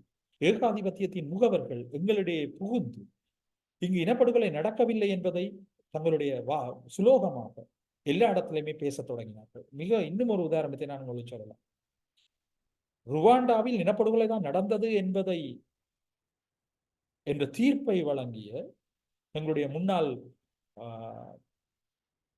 ஐக்கிய UNHRC ஹியூமன் ரைட்ஸ் கமிஷனின் செயலாளர் நாயகம், அவருடைய பெண்மணி ஒரு ஆள், அவருடைய பேரை நான் உடனடியாக ஞாபகப்படுத்த முடியாமல் இருக்கிறது, இலங்கைக்கு கூட விஜயம் செய்திருந்தவர். அவர் ருவாண்டாண்ட இனப்படுகொலையை தீர்த்தவர், இனப்படுகொலை தான் நடந்தது என்று தீர்த்தவர் சொல்கின்றார் இலங்கையில் இனப்படுகொலை நடக்கவில்லை. எந்த அளவு ஏகாதிபத்திய சக்திகளுக்கு அடிமைப்பட்டு அவர் அந்த வார்த்தையை பிரிவித்திருப்பார் என்பதை நீங்கள் பார்க்கலாம். ஆகவே ஒரு தலைமையற்ற இனம், ஒரு கட்டுப்பாட்டுக்குள் இருந்து சிதறடிக்கப்பட்ட இனம் அடுத்த 15 ஆண்டுகளில் தன்னை தகவமைத்துக் கொண்டிருக்கின்றது என்பதுதான் இந்த 15 ஆண்டுகளிலும் எங்களுக்கு கிடைத்த மிகப்பெரிய வெற்றியாக இருக்கின்றது. சுமார் 5 ஆண்டுகளுக்கு முதல் நாங்கள் என்ன சேர்ந்தவர்கள் இனப்படுகொலை பற்றி கதை கவலைக்கிட்டிருக்கோம். சுமார் 7 ஆண்டுகளுக்கு முதல் கஜேந்திரகுமார் அந்த வார்த்தையை தமிழ் மக்களிடையே பரப்ப தொடங்கினோம். நாங்கள் அதை சார்ந்த புத்தகங்களை தேட துவங்கினோம். இன்றைக்கு தமிழ் மக்களில் பெரும்பாலானவர்கள் அந்த நடவடிக்கையை, அதாவது இனப்படுகொலை தான் நடந்தது என்பதை பரப்ப துவங்கி இருக்கின்றார்கள். அவை இந்த 15 ஆண்டுகளை நீங்கள் அதற்குத்தான் கணக்கெடுத்தோம். நான் சொன்ன அந்த உதாரணத்தை பாருங்க. ருவாண்டாவில் இனப்படுகொலை தான் நடந்தது என்று தீர்த்தவா தமிழீழத்தில் இனப்படுகொலை நடக்கவில்லை என்ற கருத்தை வெளிப்படுத்துவதாக இருக்கின்றார். UNHRC இந்த ஹியூமன் ரைட்ஸ் கமிஷன் ஒரு காலத்துல செயலராக இருந்தவ, எனக்கு அவரோட பேர் உடனே ஞாபகம் வருது இல்லை, இலங்கைக்கு கூட விஜயம் செய்தவ. ஆகவே இந்த கால நீடிப்பு என்பது நீங்கள் யாரும் இங்கே கலந்து கொண்டிருக்கிற யாரும் உங்களுடைய ஈழத்தமிழர்கள் ஒருபோதும் வீணடிக்கப்பட்ட காலமாக நினைக்க வேண்டாம். இந்த கால நீடிப்பு எங்களை தகவமைத்துக் கொள்வதற்கான ஒரு வலுவான காலமாக மாறி இருக்கின்றது என்பதைத்தான் இன்றைய இந்த கூட்டம் கூட எங்களுக்கு உணர்த்தி நிற்கிறது. ஏனென்றால் நாங்கள் எல்லாருமே இனப்படுகொலை பற்றி கதைக்கிறோம். இரண்டாவது விஷயம், இன அழிப்பு எப்படி இன விடுதலையை பெற்று தரும் என்றால், ருவாண்டா நல்ல ஒரு உதாரணம். ருவாண்டாவில் துட்சி இன மக்களுக்கு எதிராக மேற்கொள்ளப்பட்ட இன அழிப்பு அவர்களுக்கான நாட்டை பெற்று தந்திருக்கின்றது. அந்த ஒரு உதாரணம் காணும். அவை இன அழிப்பு நிரூபிக்கப்படுமாக இருந்தால் அந்த இன அழிப்புக்கு உள்ளான இனத்துக்குத்தான் தங்களுடைய தீர்வை பெற்றுக் கொள்வதற்கான வாய்ப்பு வழங்கப்படும். இதுதான் அந்த ஏற்கனவே இருக்கிற 3 குற்றங்களுக்கும் இனப்படுகொலைக்கும் இடையிலான வித்தியாசம். ஏற்கனவே இருக்கிற 3 குற்றங்களையும், மானடோகலத்துக்கு எதிரான குற்றம், போர்க்குற்றம், ஆக்கிரமிப்பு, இந்த 3 குற்றங்களிலும் ஈடுபட்டவர்கள் மீது சர்வதேச சட்டம், பன்னாட்டு சட்டம் தன்னுடைய தீர்ப்பை வழங்கி சென்றால் அவைக்கு அவ்வளவுதான் தீர்வு. ஆனால் இனப்படுகொலைக்கு உள்ளான ஒரு இனம் தனக்கு என்ன தேவை என்பதை தானே தீர்மானிக்கக்கூடிய வலுவை கொண்டிருக்கின்றது. ஆகவே நாங்கள் இனப்படுகொலை தான் எங்களுக்கு நடந்தது என்றதை உறுதிப்படுத்துவோமாக இருந்தால், பன்னாட்டு நீதிமன்றங்களில் அது உறுதிப்படுத்தப்படுமாக இருந்தால், நேரடியாக அது எங்களுக்கு தான் ஒரு வாய்ப்பை தரும். அந்த வாய்ப்பு திம்பு கோட்பாட்டின் அடிப்படையில் அல்லது நாங்கள் ஏற்கனவே ஒரு மேண்டேட்டை கொடுத்த, நாங்கள் ஒரு மக்கள் மேண்டேட்டை கொடுத்த, நாங்கள் சுயநிர்ணய உரிமை கொண்ட தனி இனமாக வளர்வதற்கு வாய்ப்பை கொடுக்கும். அதுதான் இந்த இன அழிப்புக்கு இருக்கிற வாய்ப்பாக இருக்கும். நன்றி இந்த கேள்விகளை கேட்டதுக்கு. என்னுடைய பதில் உங்களுக்கு தெளிவாக இருக்கும் என்று மிக மிக தெளிவா இருந்தது. மிக்க நன்றி. நன்றி. அடுத்த மகாசினன் ஹேண்ட் ரைஸ் பண்ணியிருக்கிறீங்க. வணக்கம் அண்ணா, நான் மகாசினன். வணக்கம். என்னென்றால் இதுல என்னுடைய முதல்ல இந்த பன்னாட்டு குற்றங்கள் சார்ந்த ஒரு பெரிய பதிவங்கள்ல தந்திருக்கிறதுக்கு கண்ணன்னைக்கு மிக்க நன்றி. புத்தகமாகவும் இன்றைக்கு இந்த நிகழ்நிலையில ஒரு பெரிய ஒரு பதிவங்களை தந்திருக்கிறீங்க, நன்றி. நான் இதுல கேட்க போற விஷயம் என்னென்றால் ஒரு கேள்விதான். என்னென்றால் நாங்கள் மேல கடந்த 15 ஆண்டுகள்ல எங்களுக்கு ஒரு பெரிய அனுபவம், அரசியல் கட்சிகளால என்ன செய்வினம் என்ற அனுபவத்தை பெற்றிருக்கிறோம். அவர்கள் தேர்தல் அரசியல் விட்டு வழியாக வர அளவுக்கு இன்னும் சிந்திக்க இல்லை. சோ இந்த பன்னாட்டு குற்றம் என்பது நாங்கள் எல்லாருக்கும் அதுக்கு நாங்கள் தீர்வு நகர வேண்டிய ஆக்கள் நாங்கள் யோசிக்கிறேன். அந்த அடிப்படையில ஒரு சிவில் சமூகங்களாக, குறிப்பாக இந்த பல்கலைக்கழக மாணவர் ஒன்றியங்கள், மாணவர் அமைப்புகள், நாங்கள் என்ன செய்யலாம்? இது இப்ப அரசியல் கட்சிகள் மேல எந்த ஒரு இதையும் வேண்டாம், நாங்கள் என்ன செய்யலாம்? அந்த வகையில நான் கேட்கிறேன். நன்றி. உங்களுடைய கருத்தை சொல்லுங்க.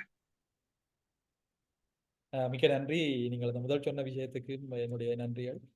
காலம் எதை தேவைப்படுத்துகிறதோ அது இயற்கையினூடாகவே நிகழும் என்ற நம்பிக்கை உள்ளால், அந்த அடிப்படையில் இந்த பன்னாட்டு குற்றங்கள் என்ற புத்தகமும் என்னுடைய 7 வருட ஆய்வினூடாக வெளிவந்த புத்தகம். அது உண்மையிலேயே காலத்தின் தேவை கருதிதான் வந்தது ஒழிய, அந்த புத்தகத்தின் வெளிவந்ததற்கும் இதில் உங்களுக்கு முன்னுக்கு இருக்கு கதைச்சு கொண்டிருக்கிறவருக்கும் எந்த தொடர்புகள் இருக்கான்ற இதை பற்றி எனக்கு தெரியாது. அது காலத்தின் தேவை, அது தமிழ் மக்களுக்கான தேவை, அது தானாகவே வெளிவந்திருக்கிறது. அதனை பற்றி பேசி அதை சொன்ன விஷயம், அதை சொன்னதுக்கு மிக்க நன்றி உங்களுக்கு. அடுத்த விஷயம், நாங்கள் என்ன செய்யறது? இதுதான் மிகப்பெரிய கேள்வி, மிகச்சரியான கேள்வியும் கூட. நாங்கள் என்ன செய்யறது? ஏனென்றால் 15 வருஷமாக நாங்கள் அரசியல் தலைமைகளை நம்பிக்கொண்டிருந்த நாங்கள், அந்த அரசியல் தலைமைகள் எங்களுக்கான வழிவரைபடத்தை இன்று வரைக்கும் ஆக்க இல்லை. சாதாரண ஒவ்வொரு 5 ஆண்டுகளுக்கு ஒருக்கவும் அல்லது ஒவ்வொரு தேர்தல்களின் போது உருவாக்கப்படுகின்ற எந்த ஒரு முயற்சிகளுமே, எந்த ஒரு மேண்டேட், எந்த ஒரு தேர்தல் விஞ்ஞாபனங்களுமே அது சார்ந்து தமிழின அழிப்பு சார்ந்து முன்னகர்த்துவதற்கான வழிவரைபடத்தை எங்களுக்கு தெரியல. ஆகவே நாங்கள் இப்ப எல்லாரும் என்ன செய்யணும் என்று யோசிக்கல. நாங்கள் எல்லாரும் ஒன்றாகணும், ஆக குறைந்தது ஒன்றாகக்கூடியவர்கள் ஒன்றாகணும். எல்லாரையும் ஒன்றாக்கிறது இது உலகத்திலே எந்த இனத்திலையும் இல்லை. ஒற்றுமை என்றது எந்த ஒரு இனத்திலையும் இல்லை. நீங்கள் உலகத்தின் பதிவுல பார்க்கலாம். உண்மையிலேயே அமெரிக்காண்ட CIA என்ற ஃபார்மர் டிரெக்டர், முன்னாள் பணிப்பாளரை அமெரிக்காவில் வந்துடுறாங்க, கைது செய்யப்படுகிறார். ஏனென்றால் அமெரிக்க தகவல்களை வேறு நாடுகளுக்கு அமெரிக்க ரகசிய இராணுவ தகவல்களை வேறு நாடுகளுக்கு விற்றதாகும். ஆகவே அமெரிக்கர்களிடையே ஒற்றுமை இல்லை. ஒற்றுமையின்மை என்பது உண்மைதான். ஆனால் ஒற்றுமையாக கூடியவர்கள் அவ்வளவு பேரும் ஒற்றுமையாகணும். உண்மையிலேயே இந்த முறை அதை திருப்பி திருப்பி சொல்றதுக்கு நீங்கள் தயவு செய்து மன்னிக்கணும். இந்த பொது வேட்பாளர் சார்ந்து சுமார் 41 அமைப்புகள் 37 அமைப்புகள் தாங்கள் ஒன்றாக இயங்குவதற்கான ஒரு பொது உடன்பாட்டுக்குள்ள வந்திருக்கு. அப்ப அந்த உடன்பாடு ஒரு வலுவான உடன்பாடாக எதிர்காலத்தில் மாறக்கூடிய வாய்ப்புகள் இருக்கின்றன. அந்த ஒழுங்கமைப்புக்குள்ளே தனி மனிதர்களும் அமைப்புகளும் ஒன்றிணைவதனூடாக நாங்கள் முன்கொண்டு, அதாவது இந்த தேர்தலையும் தாண்டி, ஜனாதிபதி தேர்தலையும் தாண்டி நாங்கள் முன்னகர வேண்டிய நடவடிக்கைகளை முன்னகர்த்தக்கூடிய வாய்ப்புகள் நாங்கள் உருவாக்கலாம் என்றதுதான் எங்களுடைய சிந்தனையாக இருக்கின்றது. ஆகவே இந்த நல்ல கேள்வி. நீங்கள் என்ன செய்யணும் என்றது என்னென்றால், நீங்கள் ஒன்று நீங்கள் தனிப்பட்ட முறையில தெளிவடைந்த ஒரு ஆளாக மாறுங்க. இந்த விஷயங்களை வாசித்து இந்த விடயங்களை மிக தெளிவாக ஆய்வு செய்து பெற்றுக்கொள்ளுங்க. ஃபேஸ்புக்கில் எழுதுறது எல்லாரும் எழுதலாம். அரசியல் கட்சிகளோட விஞ்ஞாபனங்கள்ல நீங்கள் ஆய்வு செய்து பார்த்தீங்கள் என்றாலே அதனுடைய பலவீனங்கள் நிறைய விஷயங்கள் தெரிய வரும். ஆய்வு செய்யக்கூடியவர்களாக மாறினீங்கள் என்றால் அடுத்து செய்ய வேண்டிய வேலை, இப்போ ஒற்றுமைப்பட்டு கொண்டு வருகின்ற அமைப்புகளுக்குள்ள ஒற்றுமைப்பட்டு உங்களுடைய கருத்துக்களை ஆணித்தரமாக பதிவு செய்யக்கூடியவர்களாக மாறும். அந்த முயற்சியை நாங்கள் செய்வோம், எல்லாரும் செய்வோம். அதுக்கு நீங்களும் நிறைய பேருக்கு இந்த தகவல்களை பரப்பக்கூடியவர்களாக இருக்கோம் என்றுதான் என்னுடைய வேண்டுகோளா இருக்கு. நன்றி அண்ணா.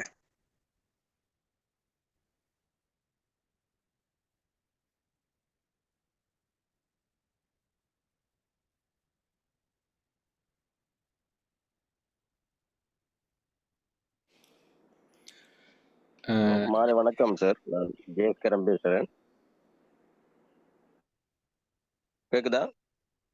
ஜெயஸ்கரன் கேக்குதா? நான் திருவண்ணாமலையில இருந்து ஜெயஸ்கரன் பேசுறேன். கேக்குதுண்ணா. உண்மையில மிக மகிழ்ச்சியாகவும் ஆர்வமாகவும் ஒரு உத்வேகமாகவும் இருக்குது. நாங்கள் எல்லாரும் மௌனிச்சு போனோமா, இதை எல்லாரும் மறந்துட்டோமா என்று நினைக்கிற சூழல்ல இப்படி ஒரு விழித்து அழுகின்ற ஒரு செயல் உண்மையில சந்தோஷமா இருக்குது. ஆத்மாவுக்கும் ஒரு பெரிய திருப்தியை கொடுக்குது.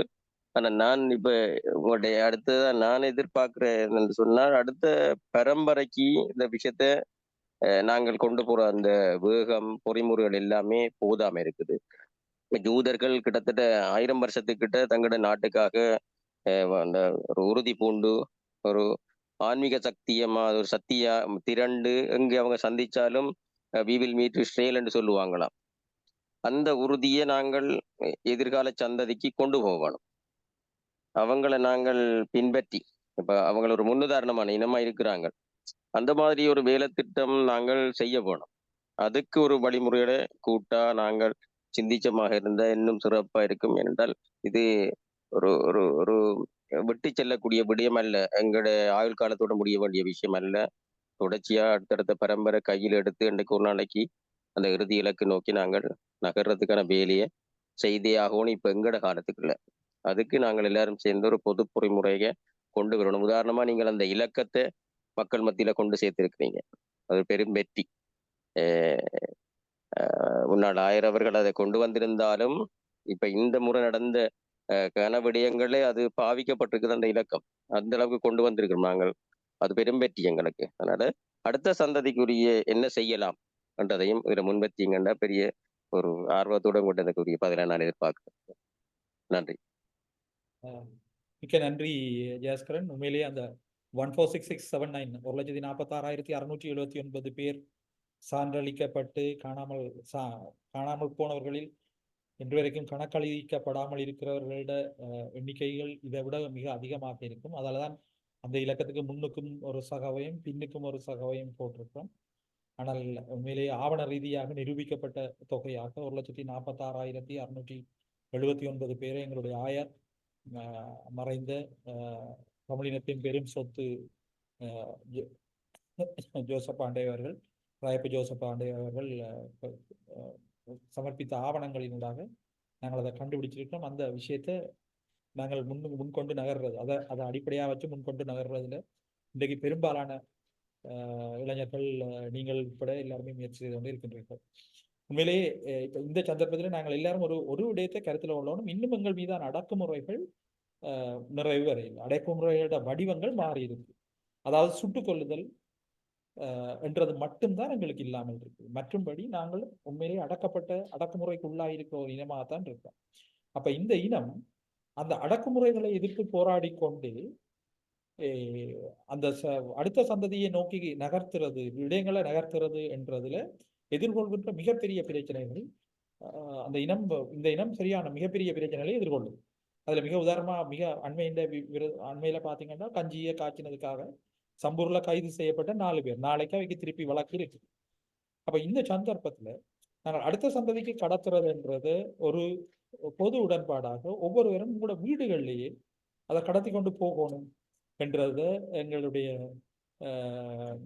நாங்கள் எல்லாரும் மெல்ல மெல்ல மெல்ல அந்த வீடுகளில் கொண்டுவரக்கூடியதாக இருக்கணும். எவ்வாறு ஒரு காலப்பகுதியில் அடக்குமுறைக்கு உட்பட்ட காலப்பகுதியில் மாவீரர் தினத்தன்று சரியாக 6:05 மணிக்கு உங்களுடைய வீடுகளில் நீங்கள் விளக்கேற்றீங்களோ அந்த விஷயம் தொடர்ந்து நடந்து கொண்டே இருக்கும். அது இயற்கையாக நடந்து கொண்டே இருக்கும். நான் பேராசிரியர் ரோஜர் அவருடைய ரோஜர் தாமஸோட ஒரு கலந்துரையாடலை மேற்கொண்ட போது, ஐரோப்பிய பேராசிரியர் ஒருவரோட ஒரு கலந்துரையாடலை மேற்கொண்ட போது அவர் சொன்னார், mister Sri, your third generation will search the root என்று சொன்னார். உங்களுடைய 3வது தலைமுறை உங்களுடைய ரூட்டை, எங்களுடைய ஆணிவேரை தேடும், தன்னுடைய ஆணிவேரை தேடும். இதுதான் உலகத்தின் உலக பரம்பரைகளை, உலக இடம்பெயர்வுகள், உலக அழிக்கப்பட்ட இனங்கள் என்ற அந்த விடயங்களை முழுக்க ஆய்வு செய்து கொண்டிருக்க அவர் சொன்ன ஒரு வார்த்தை அது. உங்களுடைய 3வது பரம்பரை உங்களுடைய தங்களுடைய ஆணிவேரை தேடும். அந்த ஆணிவேரை தேடும் பொழுது மீளவும் இனப்படுகொலைக்குள்ளான தமிழினம் என்ற விஷயம் வேறு. உண்மையிலே எங்களுடைய 2வது பரம்பரை 3வது பரம்பரை இப்போ புலம்பெயர்ந்திருக்கின்ற 3வது சந்ததி தானாகவே தேட தொடங்கி இருக்கின்றது. அது ஒரு பக்கம் நிகழ்ந்து கொண்டிருக்கின்ற ஒரு கூட்டமைப்பாக இந்த விடயத்தை வெளிக்கொண்டு வாரது, கடத்துவது என்பது அடக்குமுறைக்குள்ளாக இருக்கின்ற இந்த இனத்துக்கு உடனடியாக வினைத்திறன் வாய்ந்த வகையில் சாத்தியமில்லை, எஃபெக்டிவா இருக்கா. மெல்ல மெல்ல மெல்லத்தான் கொண்டு வரலாம். இப்ப அண்மையில பார்த்தீங்கள் என்றால் இந்த முறை ஆங்காங்கே நிகழ்த்தப்பட்ட முள்ளிவாய்க்கால் நினைவேந்தலை TCSF Tamil civil society forum என்ற அமைப்பு ஒரு ஒரு ஒரு ஒழுங்குக்குள்ள கொண்டு வருவதற்கான ஒரு முயற்சியை மேற்கொண்டிருக்கிறது. அந்த அமைப்பு அனைத்து மாவட்டங்கள்லையும் கலந்துரையாடல்களையும் மேற்கொண்டிருக்கிறது. அப்படி மெல்ல மெல்ல மெல்லத்தான் இந்த விஷயம் கடத்தப்படுவதற்கு முன்பாக அந்த விஷயத்தை நாங்கள் இந்த 27 இன்றைக்கு கலந்திருக்கின்ற அவ்வளவு பேரும் எங்களுடைய வீடுகளில், எங்களுடைய சகோதரர்களுக்கு, எங்களுடைய அயல் வீடுக்கு மெல்ல மெல்ல சொல்லி கொண்டு போறது, கட்டாயப்படுத்தாமல். இப்போ உங்க பயமண்டா கஞ்சியை காய்ச்சாதுங்க, ஆனால் கஞ்சி காய்ச்சறத்தான் வேணும் என்றதுதான் எங்களுடைய மனநிலை. அதை செய்யுங்க, வீடுகளில் செய்யுங்க, மெல்ல மெல்ல அதை ரோட்டுக்கு கொண்டு வாங்க என்ற ஒரு வழியினூடாக கடத்தலாம் என்பதுதான் என்னுடைய நம்பிக்கையாக இருக்கின்றது. அதுக்கான முயற்சிகளை நாங்கள் செய்து கொண்டே இருக்கோம். நீங்களும் அதோட இணைந்து இயங்கிக் கொண்டிருக்கின்றீர்கள். நன்றி. ரொம்ப நன்றி சார். உண்மையிலே ஒரு எங்களோட நாளாந்த நிகழ்ச்சி நிறைக்குள்ள இதுக்கும் சேருற அளவுக்கு நாங்கள் ஒரு பொறிமுறையை வகுக்க வேணும். நீங்க சொல்றது சரிதான். இப்ப நீங்க சொன்ன அந்த கஞ்சி விஷயம் கூட ஆடிக்கூழ் அதுகள் மாதிரி எங்களுடைய மக்களுடைய அந்த வரலாற்றோட பின்னி பிணைஞ்ச ஒரு விடயமாக நாங்கள் மாற்றவோம். ஆடிக்கூழ் நாங்கள் காய்ச்சிரும் தானே, அதே போல இதுக்கும் ஒரு எங்கட மறக்க முடியாத, பிடிக்க முடியாத ஒன்றா மாற்றப்படவும். திருவாளர் நிலாந்தன் ஒரு காணொலியை பார்த்தீங்க என்றால் அவர் அதுல பாஸ்கா நிகழ்வு சம்பந்தமான ஒரு முக்கியமான தகவலை சொல்றாரு. அந்த காணொலியில சொல்லப்படுகிறது, ஒவ்வொரு குடும்பமும் அந்த யூதர்கள் அழிக்கப்பட்ட அந்த நாள்ல அந்த நினைவை அந்த குடும்பத்தின் கடைசி அங்கத்தவருக்கு சொல்வதை தங்களோட ட்ரெடிஷனாக கொண்டு வந்திருக்கு. அப்ப நாங்களும் ஒரு நாள் அந்த ட்ரெடிஷனை கொண்டு வந்து சேர்த்துருவோம். மெல்ல மெல்ல செய்து கொண்டு போவோம். அக்கறை உள்ள ஒவ்வொரு குடும்பங்களும் இதை செய்து கொண்டு போவோம். நன்றி. மிக்க நன்றி.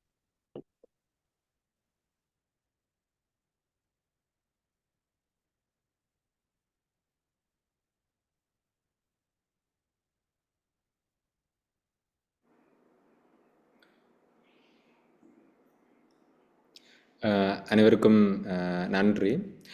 2009ஆம் ஆண்டு தமிழின படுகொலைக்கு பின்னர் தற்பொழுது தமிழர் தாயகத்திலேயே தொடர்ந்து முன்னெடுக்கப்பட்டு கொண்டு வரக்கூடிய இனவழிப்பு நடவடிக்கைகள் ஒவ்வொன்றிலும் இருந்து தமிழினம் தன்னைத்தானே தற்காத்து கொள்வதற்கு தன்னைத்தானே தகவமைத்துக் கொள்வதற்கான ஒரு பொறிமுறை இந்த சமூகத்திலே தேவை என்கின்ற ஒரு சூழல் எழுந்திருக்கக்கூடிய இந்த 15வது ஆண்டு நிறைவிலே ஈழத்தமிழர்களை சுற்றி நடைபெறக்கூடிய ஒவ்வொரு விதமான சாதக பாதகமான வழிகள், குறிப்பாக முள்ளிவாய்க்கால் முற்றத்துக்கு சர்வதேச மன்னிப்பு சபையினுடைய செயலாளர் நாயகம் அம்மையார் அவர்களுடைய வருகையாக இருந்தாலும் சரி, இல்லை அமெரிக்க காங்கிரஸிலே அண்மையிலே நிறைவேற்றப்பட்ட இனப்படுகொலை தொடர்பான தீர்மானமாக இருந்தாலும் சரி, ஒவ்வொரு விடயம் தொடர்பிலும், அதுபோல அனைத்துலக சமூகங்களிலே விடுதலையை வேண்டியிருக்கக்கூடிய சமூகங்களிலே இருக்கக்கூடிய ஒரு அனுபவங்களை, பன்னாட்டு சட்டங்களை, பன்னாட்டு சமூகங்களினுடைய அனுபவங்களை நமக்கு எளிமைப்படுத்தி இந்த வெளியிலே நமக்காக வழங்கியிருந்த அண்ணன் திரு ஸ்ரீ ஞானேஸ்வரன் அவர்களுக்கு இந்த நேரத்தில் எங்களுடைய நன்றிகளை தெரிவித்துக் கொள்கிறோம். அதுபோல இதுவரை நேரமும் இந்த ஜூம் செயலினூடாக இணைந்திருக்கக்கூடிய அனைத்து பார்வையாளர்கள், நமது பல்கலைக்கழக மாணவர்கள், அதே போல அயல் பல்கலைக்கழக மாணவர்கள், அதுபோல் ஃபேஸ்புக் ஊடாக நேரலையிலேயே பார்த்து கொண்டிருக்கக்கூடிய பார்வையாளர்கள் அனைவருக்கும் இந்த நேரத்தில் எமது நெஞ்சார்ந்த நன்றிகளை தெரிவித்துக் கொள்கிறோம். யாழ்ப்பாண பல்கலைக்கழக மாணவர் ஒன்றியத்தினால் இந்த தமிழின படுகொலை சார்ந்த உரையாடலை எமது மாணவர்கள் மத்தியில், அதுபோல இந்த சமூகத்திலே மேலும் மேலும் அதிகப்படுத்த வேண்டும் என்கின்ற ஒரு நோக்கத்திலே இந்த உரையாடல் வழியை நாங்கள் தொடர்ந்து நடாத்தி கொண்டிருக்கிறோம். தற்பொழுது தீவிளாவிய அடிப்படையிலே நடைபெற்று கொண்டிருக்கக்கூடிய கல்விசாரா ஊழியர்களுடைய ஒரு வேலை நிறுத்தம் காரணமாக இந்த கருத்து பகிர்வுகளை நாங்கள் தற்பொழுது நிகழ்நிலையிலே நடாத்த வேண்டிய ஒரு சூழல் நமக்கு எழுந்திருக்கிறது. அடுத்து வரக்கூடிய மாதமளவில் அது நிறைவு பெற்றதன் பின்னர் தொடர்ச்சியாக இது நிகழ்நிலையிலும் அதுபோல நேரிலும் பல்கலைக்கழகத்திலே நடைபெறுவதற்கான அனைத்து வாய்ப்புகளும் இருக்கிறது என்பதையும் இந்த நேரத்திலே தெரிவித்துக் கொள்கிறோம். அனைவருக்கும் நன்றிகள். உண்மையிலேயே யாழ் பல்கலைக்கழக மாணவர் ஒன்றியம் உட்பட யாழ் பல்கலைக்கழக மாணவர் ஒன்றியம் இந்த முயற்சியை முன்னெடுத்து இந்த வாய்ப்பை ஏற்படுத்தி இந்த விடயத்தை பேசு பொருளாக்கி தொடர்ந்து அந்த விடயத்தை முன்னெடுத்து செல்வதற்கு என்னுடைய நன்றியும் வாழ்த்துக்களும்.